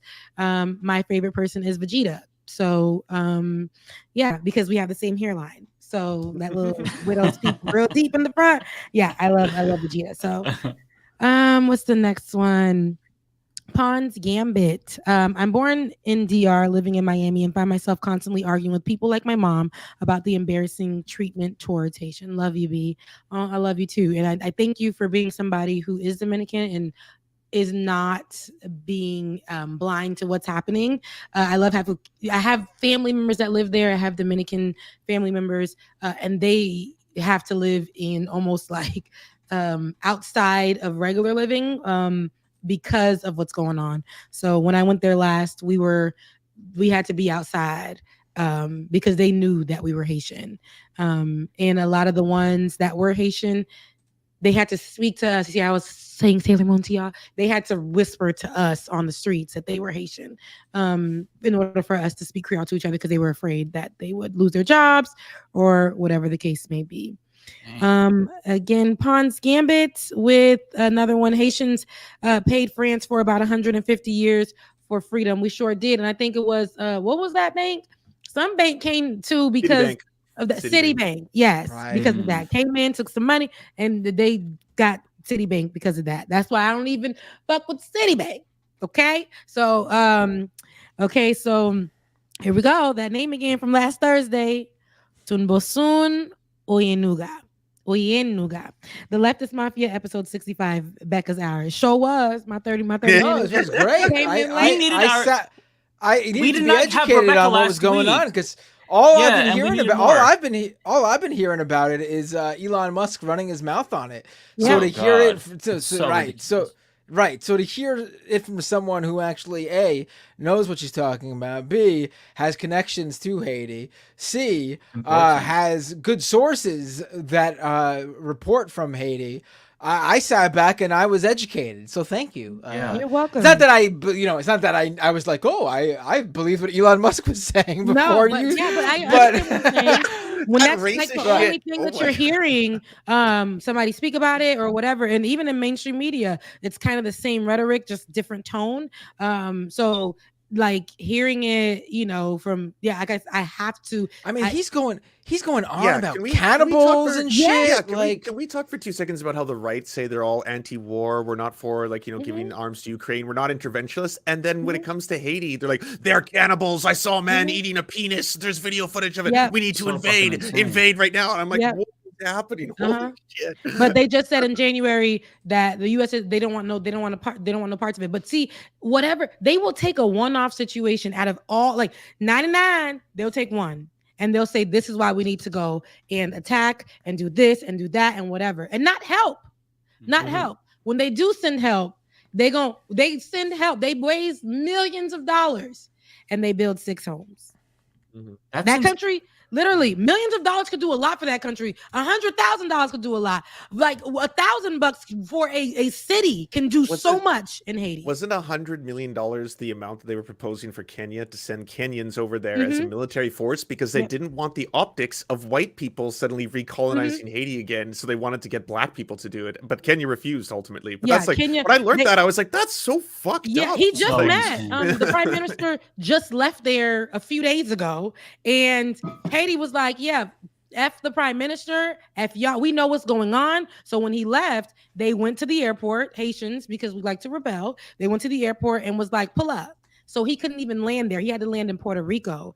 And so the U.S. allegedly, because they said they didn't do it, but yet it's been reported that they did, urged the prime minister to step down. When that happened, Kenya was like, hey, yo, we don't want nothing to do with it. We ain't coming. We don't want nothing to do with it. That's it. So, and now the U.S. is reporting that they never urged him to step down, even though he said it too. The prime minister stated that. But here we are, and we're going to figure it out. But people like Elon Musk should not be the people who are in charge of telling this story. And that's what the important part of this whole thing is. Because he's a racist white supremacist. He's a racist white supremacist. Yeah. And people who are in Canada, people who are outside of it, people who are from places who historically have ties that were that have always were built to suppress Haiti because of their freedom. I don't want to hear from you either. So there are direct people on the ground who are reporting what's going on in English. So you guys can get that. Again, head over to the Haitian Times. There are so many other pages, but they're probably being Creole. So I don't want to throw y'all off. And the same way that we've been seeing in Gaza, there are images. Okay, there are images. There's everything that you want. They are out there. They're there. So yeah. But let's go to the next one. Kate Hartley, France, US, and Canada were like, hold up. We're going to fly down and help you pick a new government this weekend right quick. They sure did. They waited until all of this stuff hit the fan, where we had no prime minister. And they were like, oh, Haiti, yeah, we were called. We said we weren't going to help y'all, but now y'all ain't got no real leadership. So we're going to come down and we're going to see about leadership for you. We're going to meet up with other countries and not have any representation for real for Haitians. That's insane to me. And then we're going to have a conversation. So that's what happened. There's some more, Rebecca, at the top that I think we missed. Yes, there is. Yes. Okay, I'll go to the very top and just kind of go down one by one. Let me know if I'm missing any, but this is the first one I see. Firmware, FRMware. UNRWA is doing what Israel is obligated to do as the occupying power, and Israel knows it. Andrew S. This is what I saw first. Nothing special, just showing support to Rebecca. Thank you, Andrew. I appreciate it. And then Tuesday is Illinois' primary, Illinois 07 district in Chicago, progressive Kenya. I hope I'm saying Kenya Collins running for Congress again after nearly winning in 2022. A big election, hopefully. I hope that win comes for you guys. Good. We need good leaders. We need good leaders. We need good leaders. Please. I want people to have good leaders. I wish that on every state, every city, y'all get somebody that loves y'all and wants to take care of y'all. I hope that for every city. Smokey Rose, thank you for the 222. That is my angel numbers. They did the same to Michelle Obama. She's talking about when they called her. Remember when the conservatives was like, is she a man? Yeah. They stuck on, just like the tan suit that Barack Obama wore. They stuck That's on still that. going on, actually. They literally made, because she's a taller woman, a muscular woman, stronger woman, they made her feel, they put that out there that she was a man. And so many women, I would sit at places and hear conversations amongst white people, older white soccer mom white women in the early 2000s, and they will be having these conversations like, she's such a man, like that is a man right there, she's a man, like, why would we have, they were saying that. But the last one that I want to read is from Wiz Picks Tactics. The kidnapping of Ali Steed after being democratically elected twice was so effed up. Yes, and that's what I'm saying. There's a lot of craziness, and Ali Steed is the former president of Haiti years and years ago, over a decade ago, and there's a lot of controversy around a lot of our leadership because their connections with governments outside of Haiti. So Haitians, if they feel some kind of crazy stuff, they gonna oust your ass. They will, and that's just it. It ain't always great, but this is something that happens in Haiti. So, but with that being said, y'all, I love you guys. Mean it. We love you. It was nice getting our Rebecca fix. We didn't see you last week. I know. Yeah. I was here last week. Was I here last week? No, I wasn't. Maybe I was. You were in the challenge. I think she was here. Last week? Oh no, it was the week before, but we couldn't really talk because it was the State of the Union. Tired, so I gave you guys nothing. Right. So it wasn't a regular show last week. It wasn't regular Rebecca. So, but here I am, and I will see you guys next Thursday. You guys have a good 15 more hours of your rest of the show. And I love you guys. Mean it. See you guys. We love you. Take care. I do have to say the number of super chats right now are lower than usual. So if anyone wants us to stay around for 5 hours, you better start letting super chats. You know what? I am fine with a quick show. Getting off of here. Yeah. Lance, do you have any you want to? I'll read some super chats. I got some small and some cute ones and some very personal ones. No, there's actually not a lot of text, so I could do this quickly. Abscondage, thank you very much for the $5. Joe needs to make a big splashy play to win the election, and giving Israel a real ultimatum and following up on it could be the one. If he was willing to do that, I don't see anything outside of some language being used every now and then, but I haven't seen anything. Like, he's more concerned now about, it seems like, building a port to be able to try and bring in humanitarian aid that's being denied directly by the Israeli government that he is actually funding by giving bombs to. So, I mean, would like to see it, but I don't see anything yet. Andrew S., thank you so much for being a member, and also thank you so much for the very generous 5 gifted Surf Times membership. And then JCast with the $5. Here you go, Lance. Take David's sick pay, and as I said in chat, that's the most valuable cash of all. You send me David Dole's monies, it's extra valuable. And also, Aussie Call Me Plant Lady and Faye Molly, thank you so much for subbing. But I'm going to stick around for a little while, so I'll hang out. All right, nice. And read chats. Okay, so what I'm going to do is I'm just going to read them all, assuming they're for David Dole too, Matt, and then stop. And I'll let you know when I see something. Yeah, let me just pull up mine so I see. That's probably the easiest way to do it. All right. Okay. Hang on, let me get my windows in order here. Okay, first one here. This is actually from me, from American Wasp. Substitute Biden Harris with Newsom Whitmer, please. I'll take that. I'll take Harris at the top of the ticket and Biden being demoted. I just really worry about his chances. That's how desperate I am, where I'm like yearning for calm. Like, hey, Hive, let's go. What are we doing? Right. And let's put if you're gonna float Newsom Whitmer, let's put Whitmer at the top of the ticket. Yeah. I would agree with that too, for sure. The bars in hell. This one's for me. Charlie DeGenemer with a member super chat. Chuck Schumer apparently calling for Israel regime change rather bluntly was not something I expected. Right, like I mentioned earlier, listen, obviously as of right now in the United States, every single politician that has said something in terms of like, the Chuck Schumers and the Joe Bidens, etc., it's all just been talk. They have the power to actually do something, but it's just been talk. Mm-hmm. However, the what they are saying in recent weeks, but no, the recent past week has been a stark change to the usual rhetoric. Still, obviously, much more is needed, but it does seem like the cracks are there. It's chipping away. The activism, the overt actions of Israel, it's all coming to a head, and they're starting to realize that they might at least need to change course here. Slightly. Yeah, just to be clear though, he wasn't calling for regime change. Israel has a parliamentary system, and calling new elections is just part of that process. So he was telling Netanyahu to call for new elections and hold new elections. A regime change would be a complete a different governmental structure, like a switch. Not necessarily. I took it as the Netanyahu regime coming to. Yeah, but it's more of an administration, not an actual regime in like the general sense. You know what I mean? Like the regime of Israel, the Knesset, like a regime change would be all right. We're going to a presidential system. We're gonna elect different So just to be clear, because regime change would be what we did in Iraq. That's not what he's calling for. Right. I want to hear Chuck Schumer go out there and go, from the river to the sea. Like, that's what I want to hear. Not a chance. Not a chance. You're going to wait a long time. Can you imagine with this, glasses? Listen, I'm going to say something.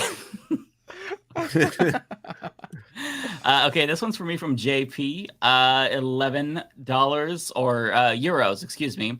Who said this? You just heard from Senate Majority Leader and blood-sucking parasite Mitch McConnell. Hint, he hates old people. I think it's Matt that said that. Not me, definitely. I love Leftist Mafia. Looking forward to watching the show tomorrow. What's tomorrow? Well, if you watch the VOD, right?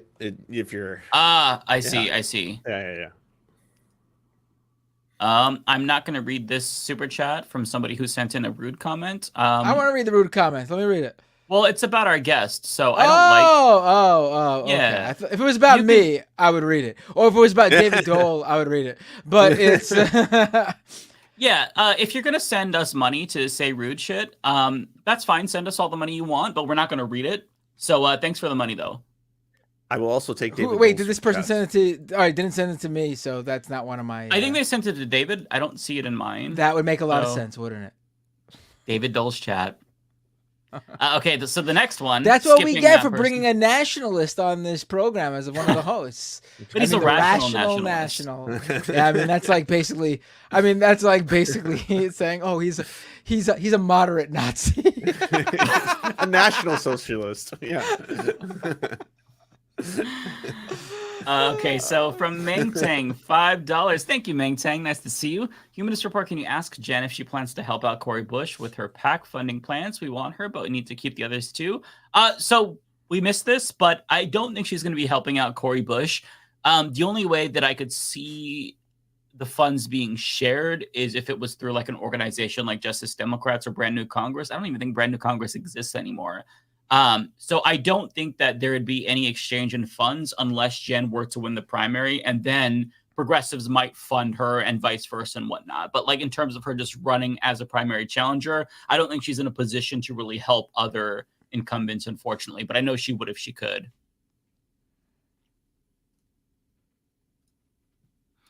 Okay, so this is from Donald James. It's a member super chat. Support Jen Perlman against Debbie Blabbermouth Schultz in Florida. Yes, for sure, for sure. Mariano Rivera with a super chat. No state has reached communism yet. China doesn't claim to have reached that stage, but their ultra rich aren't permitted to influence the government like ours. I mean, you know, I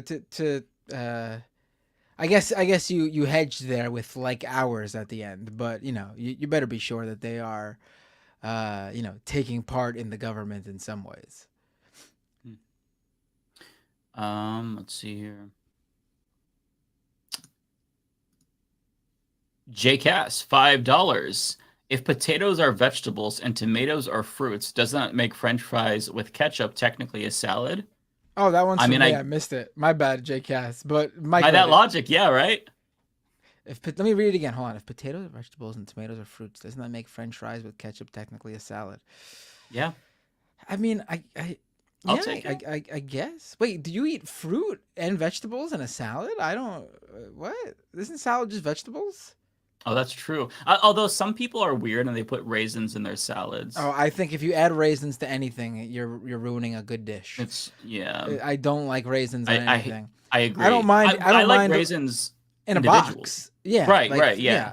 But you know, it's not good with anything. Although like raisins and raisins in like rice, raisins in rice pudding. Raisins in what else do people put raisins in? Just mashed potatoes, right? People put raisins in everything. Oh just God, stop putting raisins. Okay. Stop putting raisins in things, man. Just no raisins. And this is a message specifically to white people. Stop putting. Yeah, they put raisins in everything. Shit. Why? Just stop. I don't understand why they do that. Yeah, don't do it. Don't do it. It's not okay. Raisins in bagels? No raisins. I'm fine. Okay, you know what? Raisins are a problem. snack I'm actually food. fine with that.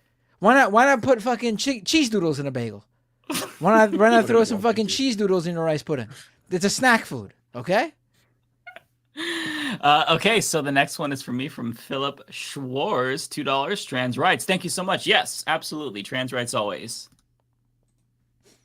Andrew S. The recent Alex Jones meme was hilarious. Him eating leftist ass. I love how he posted that. Like he posted like a serious quote of himself, like "I will eat your leftist ass," and everybody responded like, "Oh wow, you're an ass eater." And he's like, "No. I mean like I will literally engage in cannibalism, not that I will." That's what the quote is from. He originally was talking about eating his neighbors. He's like, "I'm just gonna be completely honest with you, folks. If it came down to it, the apocalypse, whatever, zombies and all that, I would eat you. I would eat you. I would eat my neighbors." Kind of thing.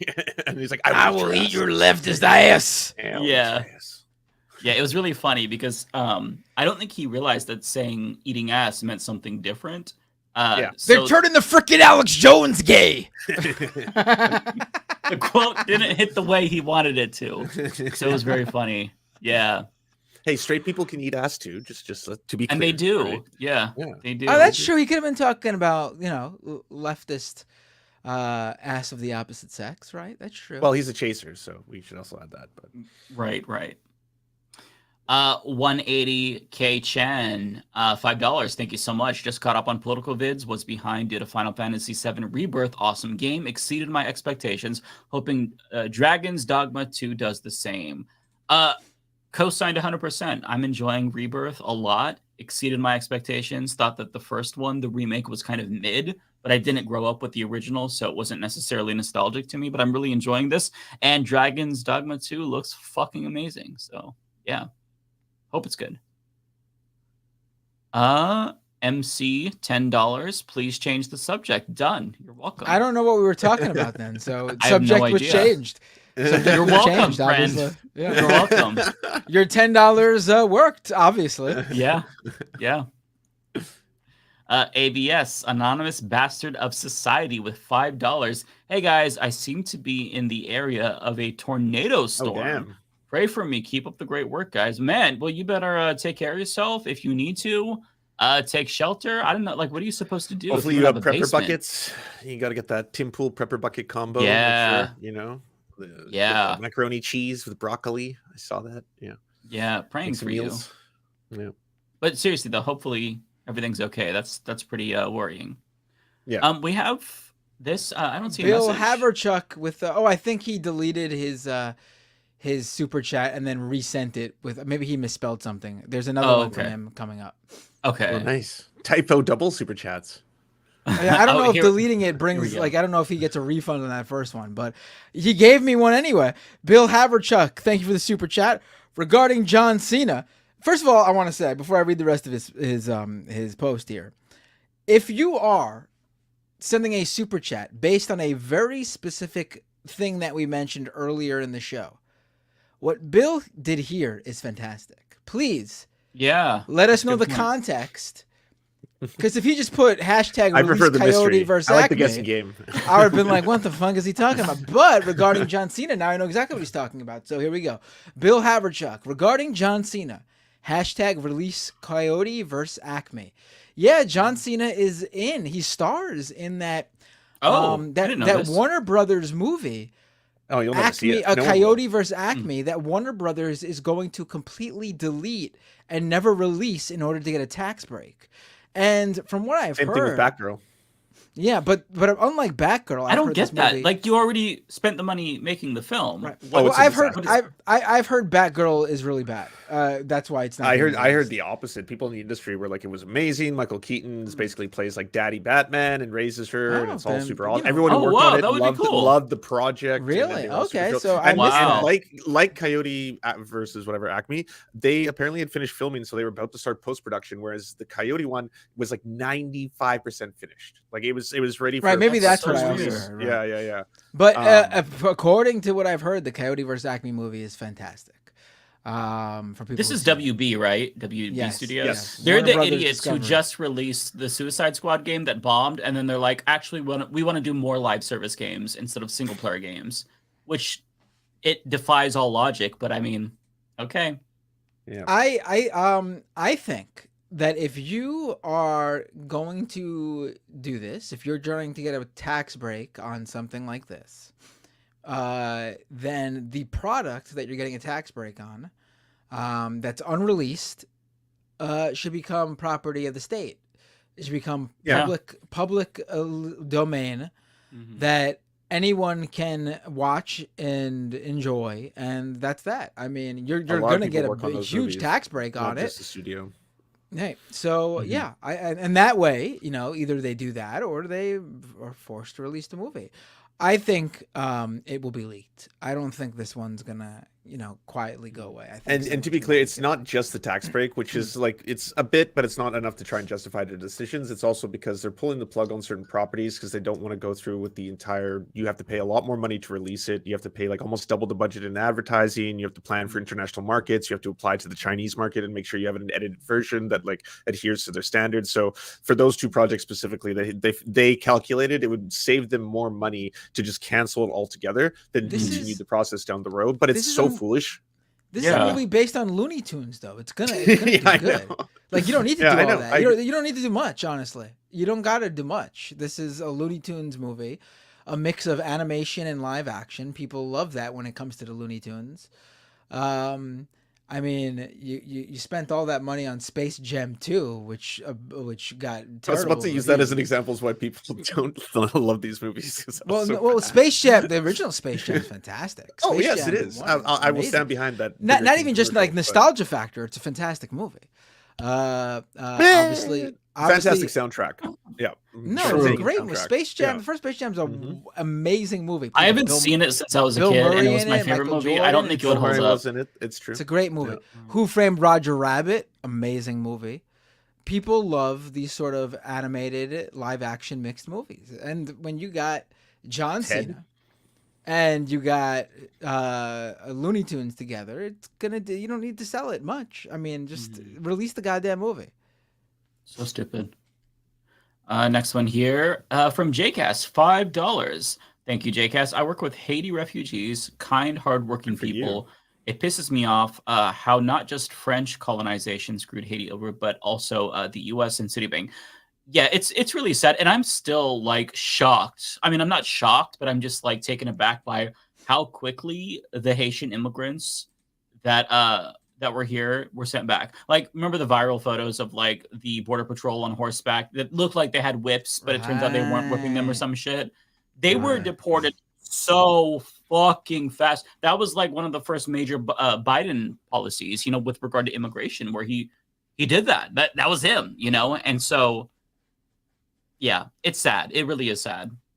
Do not come. Do not yeah, come. It's just, we're such a fucked up racist country. Brian B with a super chat. Binder's shirt goes hard AF. Thank you. I appreciate it, Brian. Yeah, let's see your shirt. Glad you like the shirt. Oh, yeah. What's it say? They Live Oh, shirt. They Live? Oh, yeah. Dope. Oh, very cool. Yeah. Yeah, that's a good shirt. Yeah. Wow. That's like good. That. Yeah. Nice. It's a great movie. One of my all-time faves. And, you know, you got Roddy Piper in there. I mean, it's the greatest fight scene in cinematic history is in that movie. It hits all the Matt Binder, check marks on the list. Mm-hmm. It's where wrestling, horror, sci-fi, a good political message. Very good political message. You got it all. The fight scene. It's a Matt Binder. All out of bubblegum. All out, the great one-liners. Yeah. Okay, I'm skipping the next one because they are talking shit. And this person, Joshua, who sent this, you've been put in timeout twice. You're going to get permanently banned if you continue to talk shit about one of our hosts. So you're on thin ice. Watch it. I don't care if you're sending us money. Mike is throwing Shut down your the hammer. dumb mouth and stop being stupid. Okay, you're actually like pissing me off. Every single time you got some dumbass shit talking shit about one of our hosts that I'm not going to tolerate. Every single time.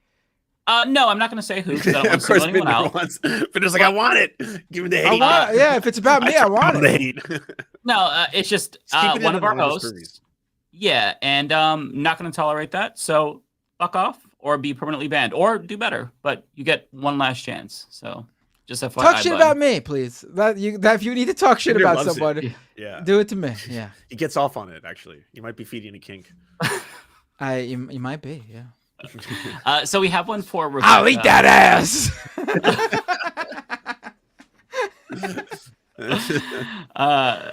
Okay. Tara might have actually already banned them. Thank you, Tara. I appreciate that. Yeah, I don't want the negativity and the stupidity. Like I'm fine with constructive criticism, but that person is just being a dick, and I don't like that shit. So fuck off. Okay, 0PE. This one is for Rebecca. Let me read this really quick. Thank you for further discussing Haiti, Rebecca, and thank you, Lance, for mentioning Black Alliance for Peace. My pleasure. I saw them on Democracy Now. They sounded pretty noble, to be completely honest with you. I'm gonna have to check in their cause. Yeah. Okay, and then we have this one. I don't think this is for Rebecca, but let me read this. It's directed at her. Thank you, Rebecca, for sharing your Haitian experience. From Kathy Willott, $20. Thank you, Kathy. And then this one is for me, from Raven McQueen Live, $1.99. Trans Lives Matter. Thank you. Yes, of course. Brian B with a super chat. I think I'm becoming more of an anarchist the farther left radicalized I get. I can't look at the U.S. government and not be completely disgusted anymore. Yeah, if you're going to become an anarchist, make sure you're a leftist anarchist and you don't become like a anarcho-capitalist or something. Those aren't anarchists, though. Those aren't real anarchists. No, no, the real anarchists are leftists, yes. All right, I think the rest, with the exception of one, are for you. So I'm just gonna, the next three at least are for you. So, all right, Ryan Lennon fan with a membership super chat, member for 8 months. Thank you, Ryan. President change in Israel does nothing as it does in every U.S. client state. There's another genocidal capitalist to fill the void, waiting in line like a dog. I mean, yeah, in Israel especially, you see the rhetoric coming out of pretty much every single politician in Israel. I mean, it's not going to change much of anything. In fact, if it'll give the U.S. politicians here the ability to be like, oh, it's look, Netanyahu's not in charge anymore. Everything over there is hunky dory. We could support them again. But it is. I do think it's still interesting decision for them to get like this now. It does show that they're feeling the heat. Yeah. Cold Dog with a super chat. Do you think a legal case can be made against Hypocrisy, aka Libs of TikTok? I'm worried about how close she is to Trump. Also, much love, y'all. I don't think so. Honestly, I would say, depending on who you are and where you are, if you are a public figure who lives in Canada, we recently passed legislation that you can actually sue someone for forms of hate speech. So that might be something to pursue or look into. I mean, but I can't believe at this for point. anything. Right. Yeah. Well, The question is, do you have a case? Defamation or libel or slander, that kind of stuff, right?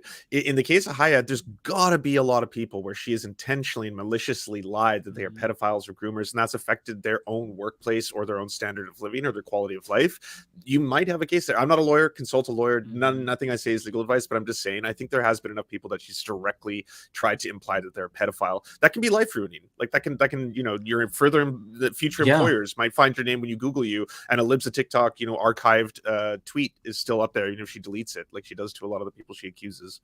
And I will say that probably you would have, if there is a legal chance anywhere, that is probably more likely than what I think most people think of when they think of legal action against her.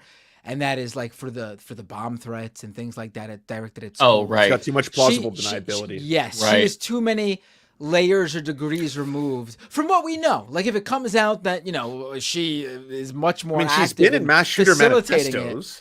That's yeah, but you can't. But you I know can't, she. You can't. Yeah, it's not. People. That's not the same thing. I mean, was it Haya Rychek or was it fucking Andy No? Was it Andy No or was it Matt Walsh? Was it Matt Walsh? Was it Christopher Rufo? Was it Christopher Rufo? Like any one of their fans could have been the person who's like, I'm taking guns to the drag show. It's not even that. You like unless she or any of these guys specifically directed them to do something. Just talking about a topic that, But are you not inciting violence if you say this place is filled with pedophiles and they are molesting or mutilating kids, and then people take up arms as a result of you saying that? That lie, by the way, because that's what is leading to the children's hospitals getting the calls. I think it depends whether she implies that something needs to be done about it. She says they're coming for your kids in some of the posts. I think. Listen, I'm not defending her. I'm just talking about. No, I know. We're just talking about the legal. There's especially in the U.S. and trust me, it's much safer to be here than in the UK. You can fucking get sued for anything. You see all these people apologizing to J.K. Rowling. In the UK, when I saw that. It's like ridiculous. Trust me, sorry, the one You're good right thing, to deny the Holocaust. Right, the one good thing about one of the things you could be proud to be actually be proud to be American about is that our laws protecting speech are really good, and they do work in our favor 99% of the time. So I will say this though, like even though defamation is very, very difficult to prove, as Lance was kind of alluding to, there are some instances that I think that person has a good case. For example, Next Benedict's teacher. So Chaya Rychik shared a TikTok of him where he's saying, if your parents don't accept you, fuck them, I'm your parent now. And she called him a groomer. And then that led to so much harassment. He also said he was fired for grooming. Like that means he was fired for having or trying to course a kid into a sexual relationship. Now that could, if that could be a case because she's the one who started that malicious, libel. And his life was ruined. Like he lost his job, and it actually did affect him. He or she might have a case. Any sort of implication though that she could be legally held responsible for, the death of that student though is, I think, you're. No, I don't think she can be legally held responsible for that. Right. You could certainly sick. You could Did you certainly see her doing a victory lap over the fact that she's like, people owe me an apology, and I was like, an apology? Is this somehow better in your eyes that someone committed suicide as opposed to they were literally beaten to death? I don't get the spiking the football over this. This is the same, literally the same thing. Honestly, the original thing was that what's the student's Next, right? Next Benedict. Yeah. Next Benedict. The original claim was Next Benedict was attacked and later passed away based on the assault from other students. But now it comes out that no, the next Benedict just committed suicide the next day. I mean, it's just as bad. I'm sorry. It's just as bad. Oh, yeah. It's disturbing to try and flip this as a win in some way, or that you're owed an apology. Yeah. It's like all the same things remain. Like there was an incredible toxic culture of bullying trans people. You specifically target a student that Next was fond of, by the way. Like there's a lot of the contributing factors to this. It's not that you literally told someone you should probably go and like attack the specific person, right? Where that's actionable, sure. But in this case, like, why in the fuck is she part of, like, what is it, the school board trustees? Yeah, like the media advisory council for the library, like, or some what shit. The fuck? Yeah, it's so unhinged. And there's also that report from the Washington Post that said that states that enact these anti-LGBTQ plus laws, they see more than quadruple in bullying. And so, like, in that state of Oklahoma, the governor had signed a law forcing trans students to use the bathroom of the sex that's listed on their birth certificate. And come to find out, Next Benedict was actually a trans male. He used he, they pronouns. And so he got into this confrontation in the girls' room with people that were bullying. So we don't have all the details, but maybe it's the case that, like, him going into being forced to use the bathroom that he didn't identify with led to the bullying. I mean, this is a situation that could have completely been avoided. But the fact that he committed suicide doesn't necessarily change that climate that was cultivated by the adults, you know? So it's just, it's so sad. And the fact that she did that victory lap. Disgusting. I mean, yeah, I just want to, I see people saying that, Chaya Reichik is responsible. Listen, I think she played a role in everything that went on in there as well. Clearly, she played some sort of role based on the harassment of the teacher that apparently was a major pillar of support for Next Benedict. And then that teacher left, and, Next Benedict didn't have that anymore. Certainly there is a role played. We are discussing legal liability, and I think it's pretty clear based on, at least what we're not lawyers, but based on what right. I've read on and understand. I don't see a legal case to be made. Maybe there's a lawyer that knows the law way more, obviously intricately than I, and they do see a legal avenue there. But I don't see an obvious legal case here against Hayaraichik for this specific thing. I'm not saying that because I'm happy about it. It just is what it is. It's the truth. But yeah, there's gonna come a time where she's gonna get caught, like, with a lesbian or something. Like, I feel like, the universe is gonna pay it back. Maybe that's cope, but I feel like, it's already starting. Like, she got into a huge spat with Ron DeSantis, who called her a grifter and a liar. I have a video that was about a good tomorrow. That was a good let them fight. Yeah. Yeah. So I mean, she is very clearly losing a lot of people. Like, it's like she lost her backing from the Babylon Bee, which there seems like there's drama surrounding that too. Like, they were not happy with what they were getting decision out of the money they gave her. You know what I mean? Like, they were paying her, from what I understand, there was some good arrangement in her favor, and they would publicly, like the Babylon Bee guys would publicly call her out on Twitter for not creating enough content or something. And it was like clearly not a positive relationship between the two. I mean, listen, I thought it was great. I mean, you get what you deserve paying this woman to create this anti-trans content. I mean, but I'm just pointing out that she's burning bridges wherever she goes. If you didn't know and didn't see it in the Taylor Lorenz interview, she doesn't spend a lot of time doing research or work. She doesn't know at all what the fuck she's talking about. She's not smart. Like, listen, each of these conservative grifters, these right-wing influencers, they all do have a talent that has enabled them to do this very specific thing. Like, we can talk about the Ben Shapiros and the Tim Pools all we want, but they do know how to do what they do very well. That's why they've been able to it's a very specific talent that's basically only in this one very specific lane, online personality media and stuff, online talking heads for the conservative. Hey, Tim Pool's a rock star. Come on. He's got a successful music career on the side. But, And Ben is a rap star, right? I mean, Alex Jones is a great example. The dude is a very talented broadcaster. There's no doubt about it. He's a very talented, I hate that he makes me laugh. I hate it. I know. He's I one feel of the worst guilty. I'm just like, I'm ashamed of myself. She doesn't have any of that. She's one of the least charismatic humans I've ever heard. Yeah. She's not quick. Painful. She doesn't have charisma. Yeah. She doesn't have speaking ability. No. She's not witty. She's not she's like good at research or able to dig in, or she doesn't have like connections, sources to do scoops. She's got nothing. She's someone who fell into what she fell into what she's doing. And she has done nothing to actually live up to the expectations that her own audience sets for her.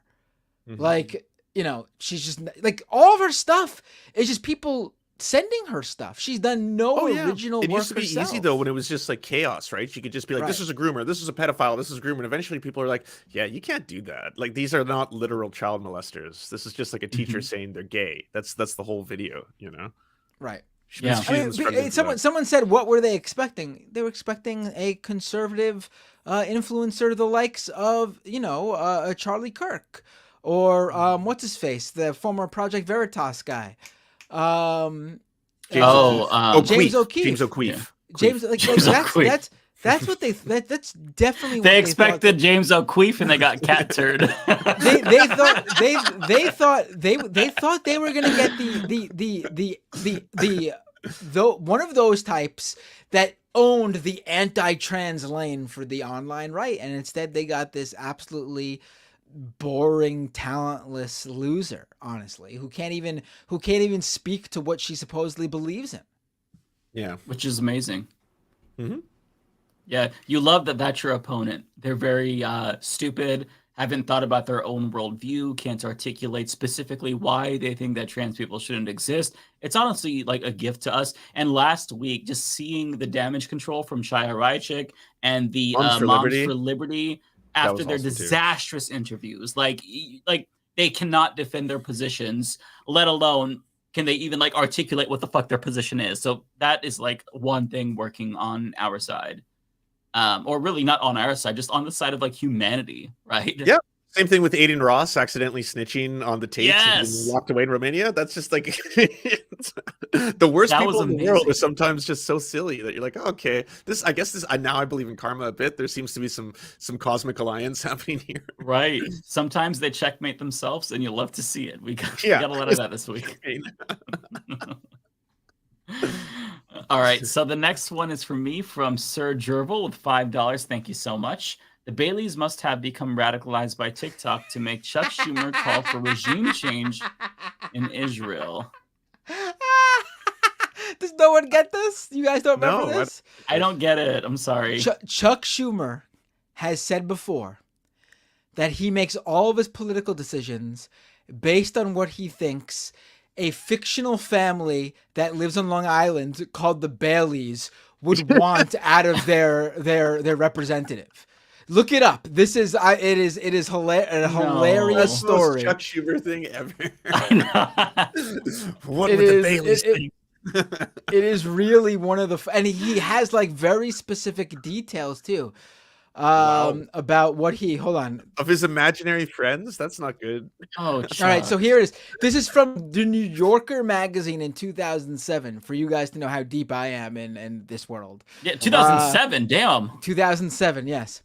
Schumer says that he's accompanied everywhere he goes by two imaginary middle-class friends who advise him on all middle-class concerns. Their names, until recently, were Joe and Eileen O'Reilly. For the book's sake, we wanted them to be more national, Schumer said, so they became the Baileys. The Baileys live in Massapequa in Nassau County, that's Long Island, the town that is invariably known on Long Island as Matzo Pizza. The Baileys are both 45 years old. Joe works for an insurance company. Eileen is a part-time employee at a doctor's office. They worry about terrorism and about values. And they are patriots. Wait for it. This is how specific he gets on imaginary constituents. Joe takes off his cap and sings along with the national anthem before the occasional Islanders game, Schumer wrote. He elaborated, they're not ideologues. They're worried about property taxes. It's the tax they hate. That's what Democrats don't get. He has also drafted the Baileys in defending the CIA's human intelligence program. Had Joe and Eileen been in the room after the human intelligence screw up, they would not have indulged in the blame game, gutted the human intelligence program, or weakened America. The Baileys, Schumer said, sometimes dine out. Not often, though, because of the cost. And they like Chinese, which raised the question, what would the Baileys eat if they were here at Hunan Dynasty? I guess that was the restaurant they were talking to Schumer at the time. The more conventional stuff, Schumer said, but they're with it. This is so wait, it continues. They're with it? I mean, they're not with it, Schumer looked at a plate of steamed chicken and vegetables and said, they wouldn't order that. They would order Kung Pao chicken. Oh my. It was suggested to Schumer that he is a little bit weird. He acknowledged this to be true. They're real for me, he said.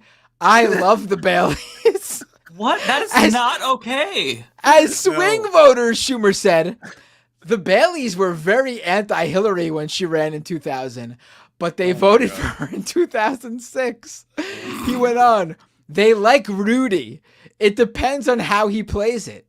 If Rudy continues to adhere to the right-wing Republican line, just cutting taxes for the wealthy, he won't get their vote. I'm guessing the Baileys aren't Rudy fans anymore.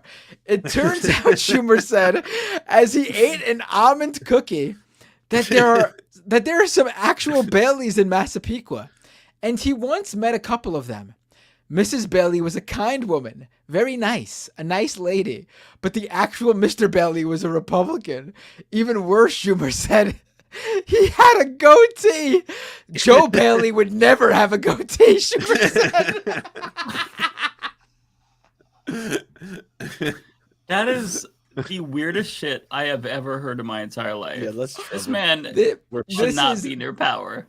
No. Sir Gervil, thank you for that deep cut. It seems like only you and I got this right off the bat. I didn't. Wow, that is a deep cut. I wonder if Mrs. Bailey pegs Mr. Bailey. Like, does he really get real deep into the lore with it? Like, I'm curious. See, it helps to have an elder millennial here on your broadcast. You know, it helps to. All right, so the next one here is for you. Tun Boson with a super chat, $10 super chat. Thank you, Tun Boson. Shooting on the A train at Hoyt Schermerhorn. The story behind this kind of wild. The police precinct is built within the station, so cops should already been on this. Yes, I heard about this. The videos are, wild. There was a fight on the A train between two guys. One of their girlfriends or their friend that was a woman was with them. So guy A starts the fight. Guy B's woman friend stabs guy A in the back or something. And then guy A pulls out a gun on the train. Guy B and guy A start fighting. Guy B somehow gets guy A's gun and shoots guy A, the guy who originally introduced the gun. This is all happening on the train. There are videos of people screaming, crying, laying down on the floor so they don't get shot. It's horrendous. And the point here is that, like, the point of bringing it up on this show, so it's not just like a local news story, is that remember Kathy Hochul and Mayor Eric Adams working together to put more NYPD officers in the subway stations? National Guard. Sending the National Guard into the subway stations. Gotta check those bags. Setting up bag checks. And then on top of that, this is a station, like Tom Boson said, that literally has a precinct built into the station. Like, they're right there. And they didn't stop. The security theater didn't stop it. I mean, cops do not prevent crime. I'm sorry, they just don't. That's because they've been defunded, Matt. Yeah, true. They've been defunded.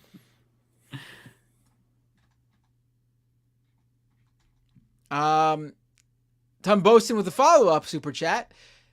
In the end, police are just a reactive force, and adding more does nothing to remedy root causes. Yes, I mean they just don't. I mean, if you're actually going to spend money on police, like it should be to like, but they don't care about this sort of stuff, to be like to solve actual like cases that like actually already happened, like things like that, like the go through the backlog of, there shouldn't be a backlog, for example, of rape cases. Like if you're gonna actually spend money on police, have them actually do things that police can actually do. Like the very few things they can do, they could solve, but you know, that's not a priority. They don't prevent crime. They just do not. They do not prevent crime. Putting more cops on the streets does not do anything to prevent crime. It just doesn't. It just doesn't. In fact, it heightens tensions in communities where this happens. Mm-hmm. Next 3. And it results in more innocent or unarmed people's deaths, honestly. That's what you get. Tony Rizzo with a membership super chat. Insert context-free comment here. Ooh, Tony. Doing the opposite of what I recommended. Wanda with a super chat. Great show as always. I even kind of miss David trying to end the show early. He will never succeed. He will never succeed. He's welcome to leave early. He's welcome to leave early, but he will never succeed in shutting us down early. Unless he presses the end stream button and then you have no choice. I will restart the stream. Remote. Looney Tunes 9000 with a super chat. Very relevant username with the super chat message. I agree that WB needs to get the Coyote film out. Shocked here, Looney Tunes 9000. Agree with that. This one's for me. Critical plug, $5. Thank you. This one is from Matt Binder. When are you and Fantano going to do an emo tier list? That would be amazing. That would be amazing. I would love to do that with Fantano. We could do a folk punk list, maybe. Could do straight up punk list, a hardcore list. Could do a bunch of different lists, but I think the emo one probably be the most mainstream available one. I would do it. You should reach out. You gotta bring Fantano on. He's the one with the bigger he's the one with the huge platform. I'd feel weird going up to him and being like, "Hey, Fantano, have me on," you know. But if he invited me on, I'd be honored. Follow up. I don't like asking people with large platforms because it seems like I'm trying to, you know, like clout chase. Yeah, like I feel the same way. Unless they specifically did something that made them a story to have them on my show to talk about what they did or the story they broke or whatever. You know, I wouldn't just reach out to someone and be like, "Have me on your show."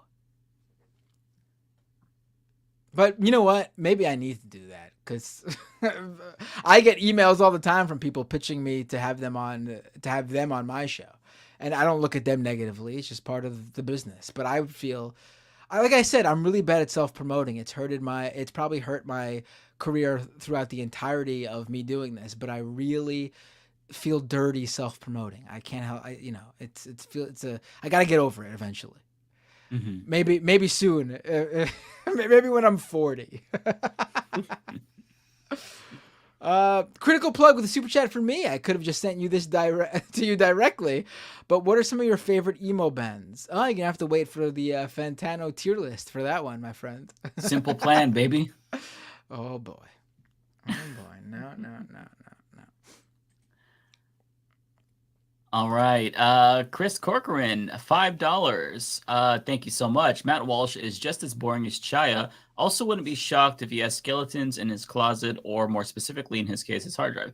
Yeah, so the thing about Matt Walsh is that I think that, yeah, his delivery is more monotone, but there is a level of intelligence there that allows him to get out a point and get the talking points out. He's a quick talker. He's got... Yeah. He's not fun. Like, we don't find him funny, but he's got a wit to him that appeals to the conservative base. I see the appeal of Matt Walsh to that audience. He can hold an audience. He also speaks to crowds. Chaya would never be able to do. Like, imagine Chaya talking to like a college crowd that's like booing her and heckling her. She wouldn't be able to do that. And that's like, I don't know that I could do that. It's not necessarily, you know, a fault to her. A lot of people can't. It takes a lot to hold an audience. There's specific strengths you've got to work to. Her strength is just like sharing videos of teachers that she calls pedophiles, and that's it. You know what I mean? Right. I mean, yeah. Listen, I get what you say. Like Matt Walsh is very he's got a monotonous voice, very monotone. Yeah, he's pretty dry Him delivery. and Haya are the two most boring people. He's not appealing to me. Like that's why they're both so horrible, because they're so boring. That's why they have to go so much harder than everyone else and be like, this is, you know, child mutilation and all this kind of stuff. Yeah. But with that said, he does have a wit about him that Chaya Rychek does not have. She has there's like nothing. She's like one of these 90-year-olds on Rumble. I don't think Matt even has with a podcast. I give Matt nothing. Yeah, honestly. There's a lot of bigots who are also entertaining to me. Donald Trump, Alex Jones. No, he's not entertaining. He's not entertaining. I'm not saying he's entertaining, but if you look, if he's put on the spot, even if it's not a great answer content wise, he's able to talk his way out of things in a good speech. I guess when he was caught in a lie on Joe Rogan, he was like, "Media Matters is going to have a field day with this." And right? Yes, that's higher. Rychek would say. She would be like, "We're a nation of truth, and I believe in truth, and this is true." Right. So, there's a quickness about being able to do that, to just basically get off of the topic that he has that she doesn't have. Like you saw it in the Taylor Lorenz thing. She could have easily just swatted any of these topics away, moved on, but instead she just sat there like a dolt. And she takes herself too seriously. She overplays the victim. There's no humor. She's a charisma like vacuum. She's like negative charisma. And that's why she thought, okay, she built up this huge Libs of TikTok platform, and then she came out, she revealed her face, and she's like, now I'm going to be famous. And it was like, who? What? No, go back to posting the queer people. That's like, we don't give a fuck about you, lady. What the fuck is this? That's true, actually. She hasn't been able to convert that into a different career. Yeah, she wanted to be a podcast host. I don't know, a fucking actress. Who knows what she wants? But nope, get back to posting TikToks. That's all we want you for. Calling people pedophiles. That's it. Yep. You do you. That's your strength. Okay, the next two are for you. 0PE with a super chat. Matt, please tell me you remember Schumer's frat house from a few years ago. He lived there with another congressperson, and New York, maybe you meant to put. I'm not sure. It was nasty too. I don't remember Schumer's. What is with Schumer? I don't remember Schumer's. I do know that every graduation he attends, he tells the same speech about not like going to study abroad because of a girl he was interested in or something like that, and that didn't work out or something. He tells the same speech at every single graduation he goes to. That's a long-running Schumer thing. But the frat house, I don't recall that one. The Real Alpha House, CNN 2013. Dick Durbin? That's the person he lived with? What? Don't know. What looks and feels like the most rundown frat house on campus is actually the Capitol Hill home of some of the most powerful men in Washington. Welcome to the Omega House, joked Dick Durbin, who is the second-ranking Democrat in the Senate. Remember, this is 2013. This is where I've lived for 31 years, boasted Chuck Schumer, the Senate's third-ranking Democrat. It's hard to believe half the Senate Democratic leadership lives in these conditions together, but they have for decades. When Rep. George Miller, Democrat in California, the third roommate and landlord, came in the door, he immediately ribbed the senators as deadbeats. You guys get the rent from them? Asked Miller. The house is so legendary that it inspired the new television series Alpha House on Amazon. What? I don't remember this, actually. Yeah. I don't remember this. Bayphoto says in chat that Chuck Schumer still uses a flip phone. I believe that. I definitely believe that. Friends, I got to take off. I got to take Chico out. I love you both. I'll see you. Love you. Take care. Thursday. Yeah. God bless. Bye. We are down See to you, our lads. last two. So this one is for you. The next one's for me. Celeste. Thank God for music. Casey Musgrave's new album is dropping at midnight. Any new music y'all are looking forward to? I don't really, listen to music that way. Like, my favorite band is dropping. No, I just sort of like peruse whatever's out there, and when it comes out, it comes out. Or I don't really wait for release dates. I don't listen to whole albums usually. I'm the same exact not way, like that. actually. Not like that. Where like if I discover an album, I'll listen to it if I like a few songs off of it. But I'm not like, this album is dropping, I gotta listen to it right now.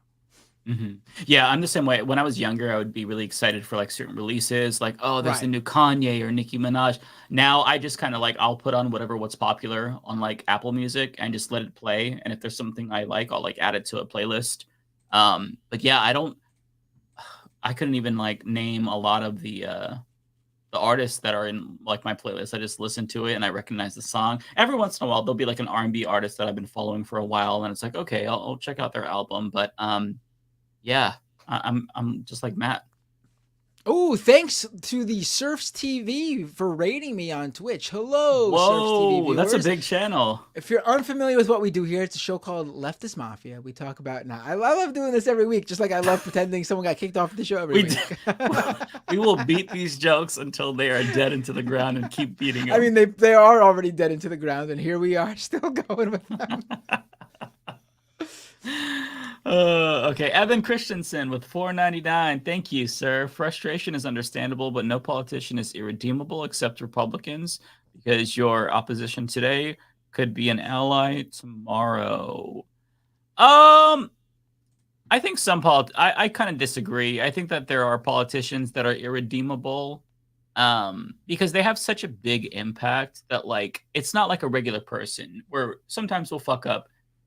Sometimes I'll say something mean to somebody, but that's John not Fetterman a is big irredeemable. consequence. John Fetterman is irredeemable. Right there you go. Yeah, but I'm sorry.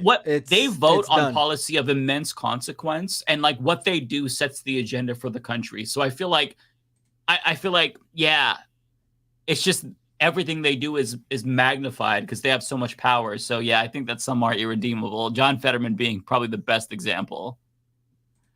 Okay, well, you know what? That is it. So the last thing over to on do... Twitch, hold on. Over on Twitch, I do have Hypervisor subscribe for 1 month at tier 1. Thank you, Hypervisor.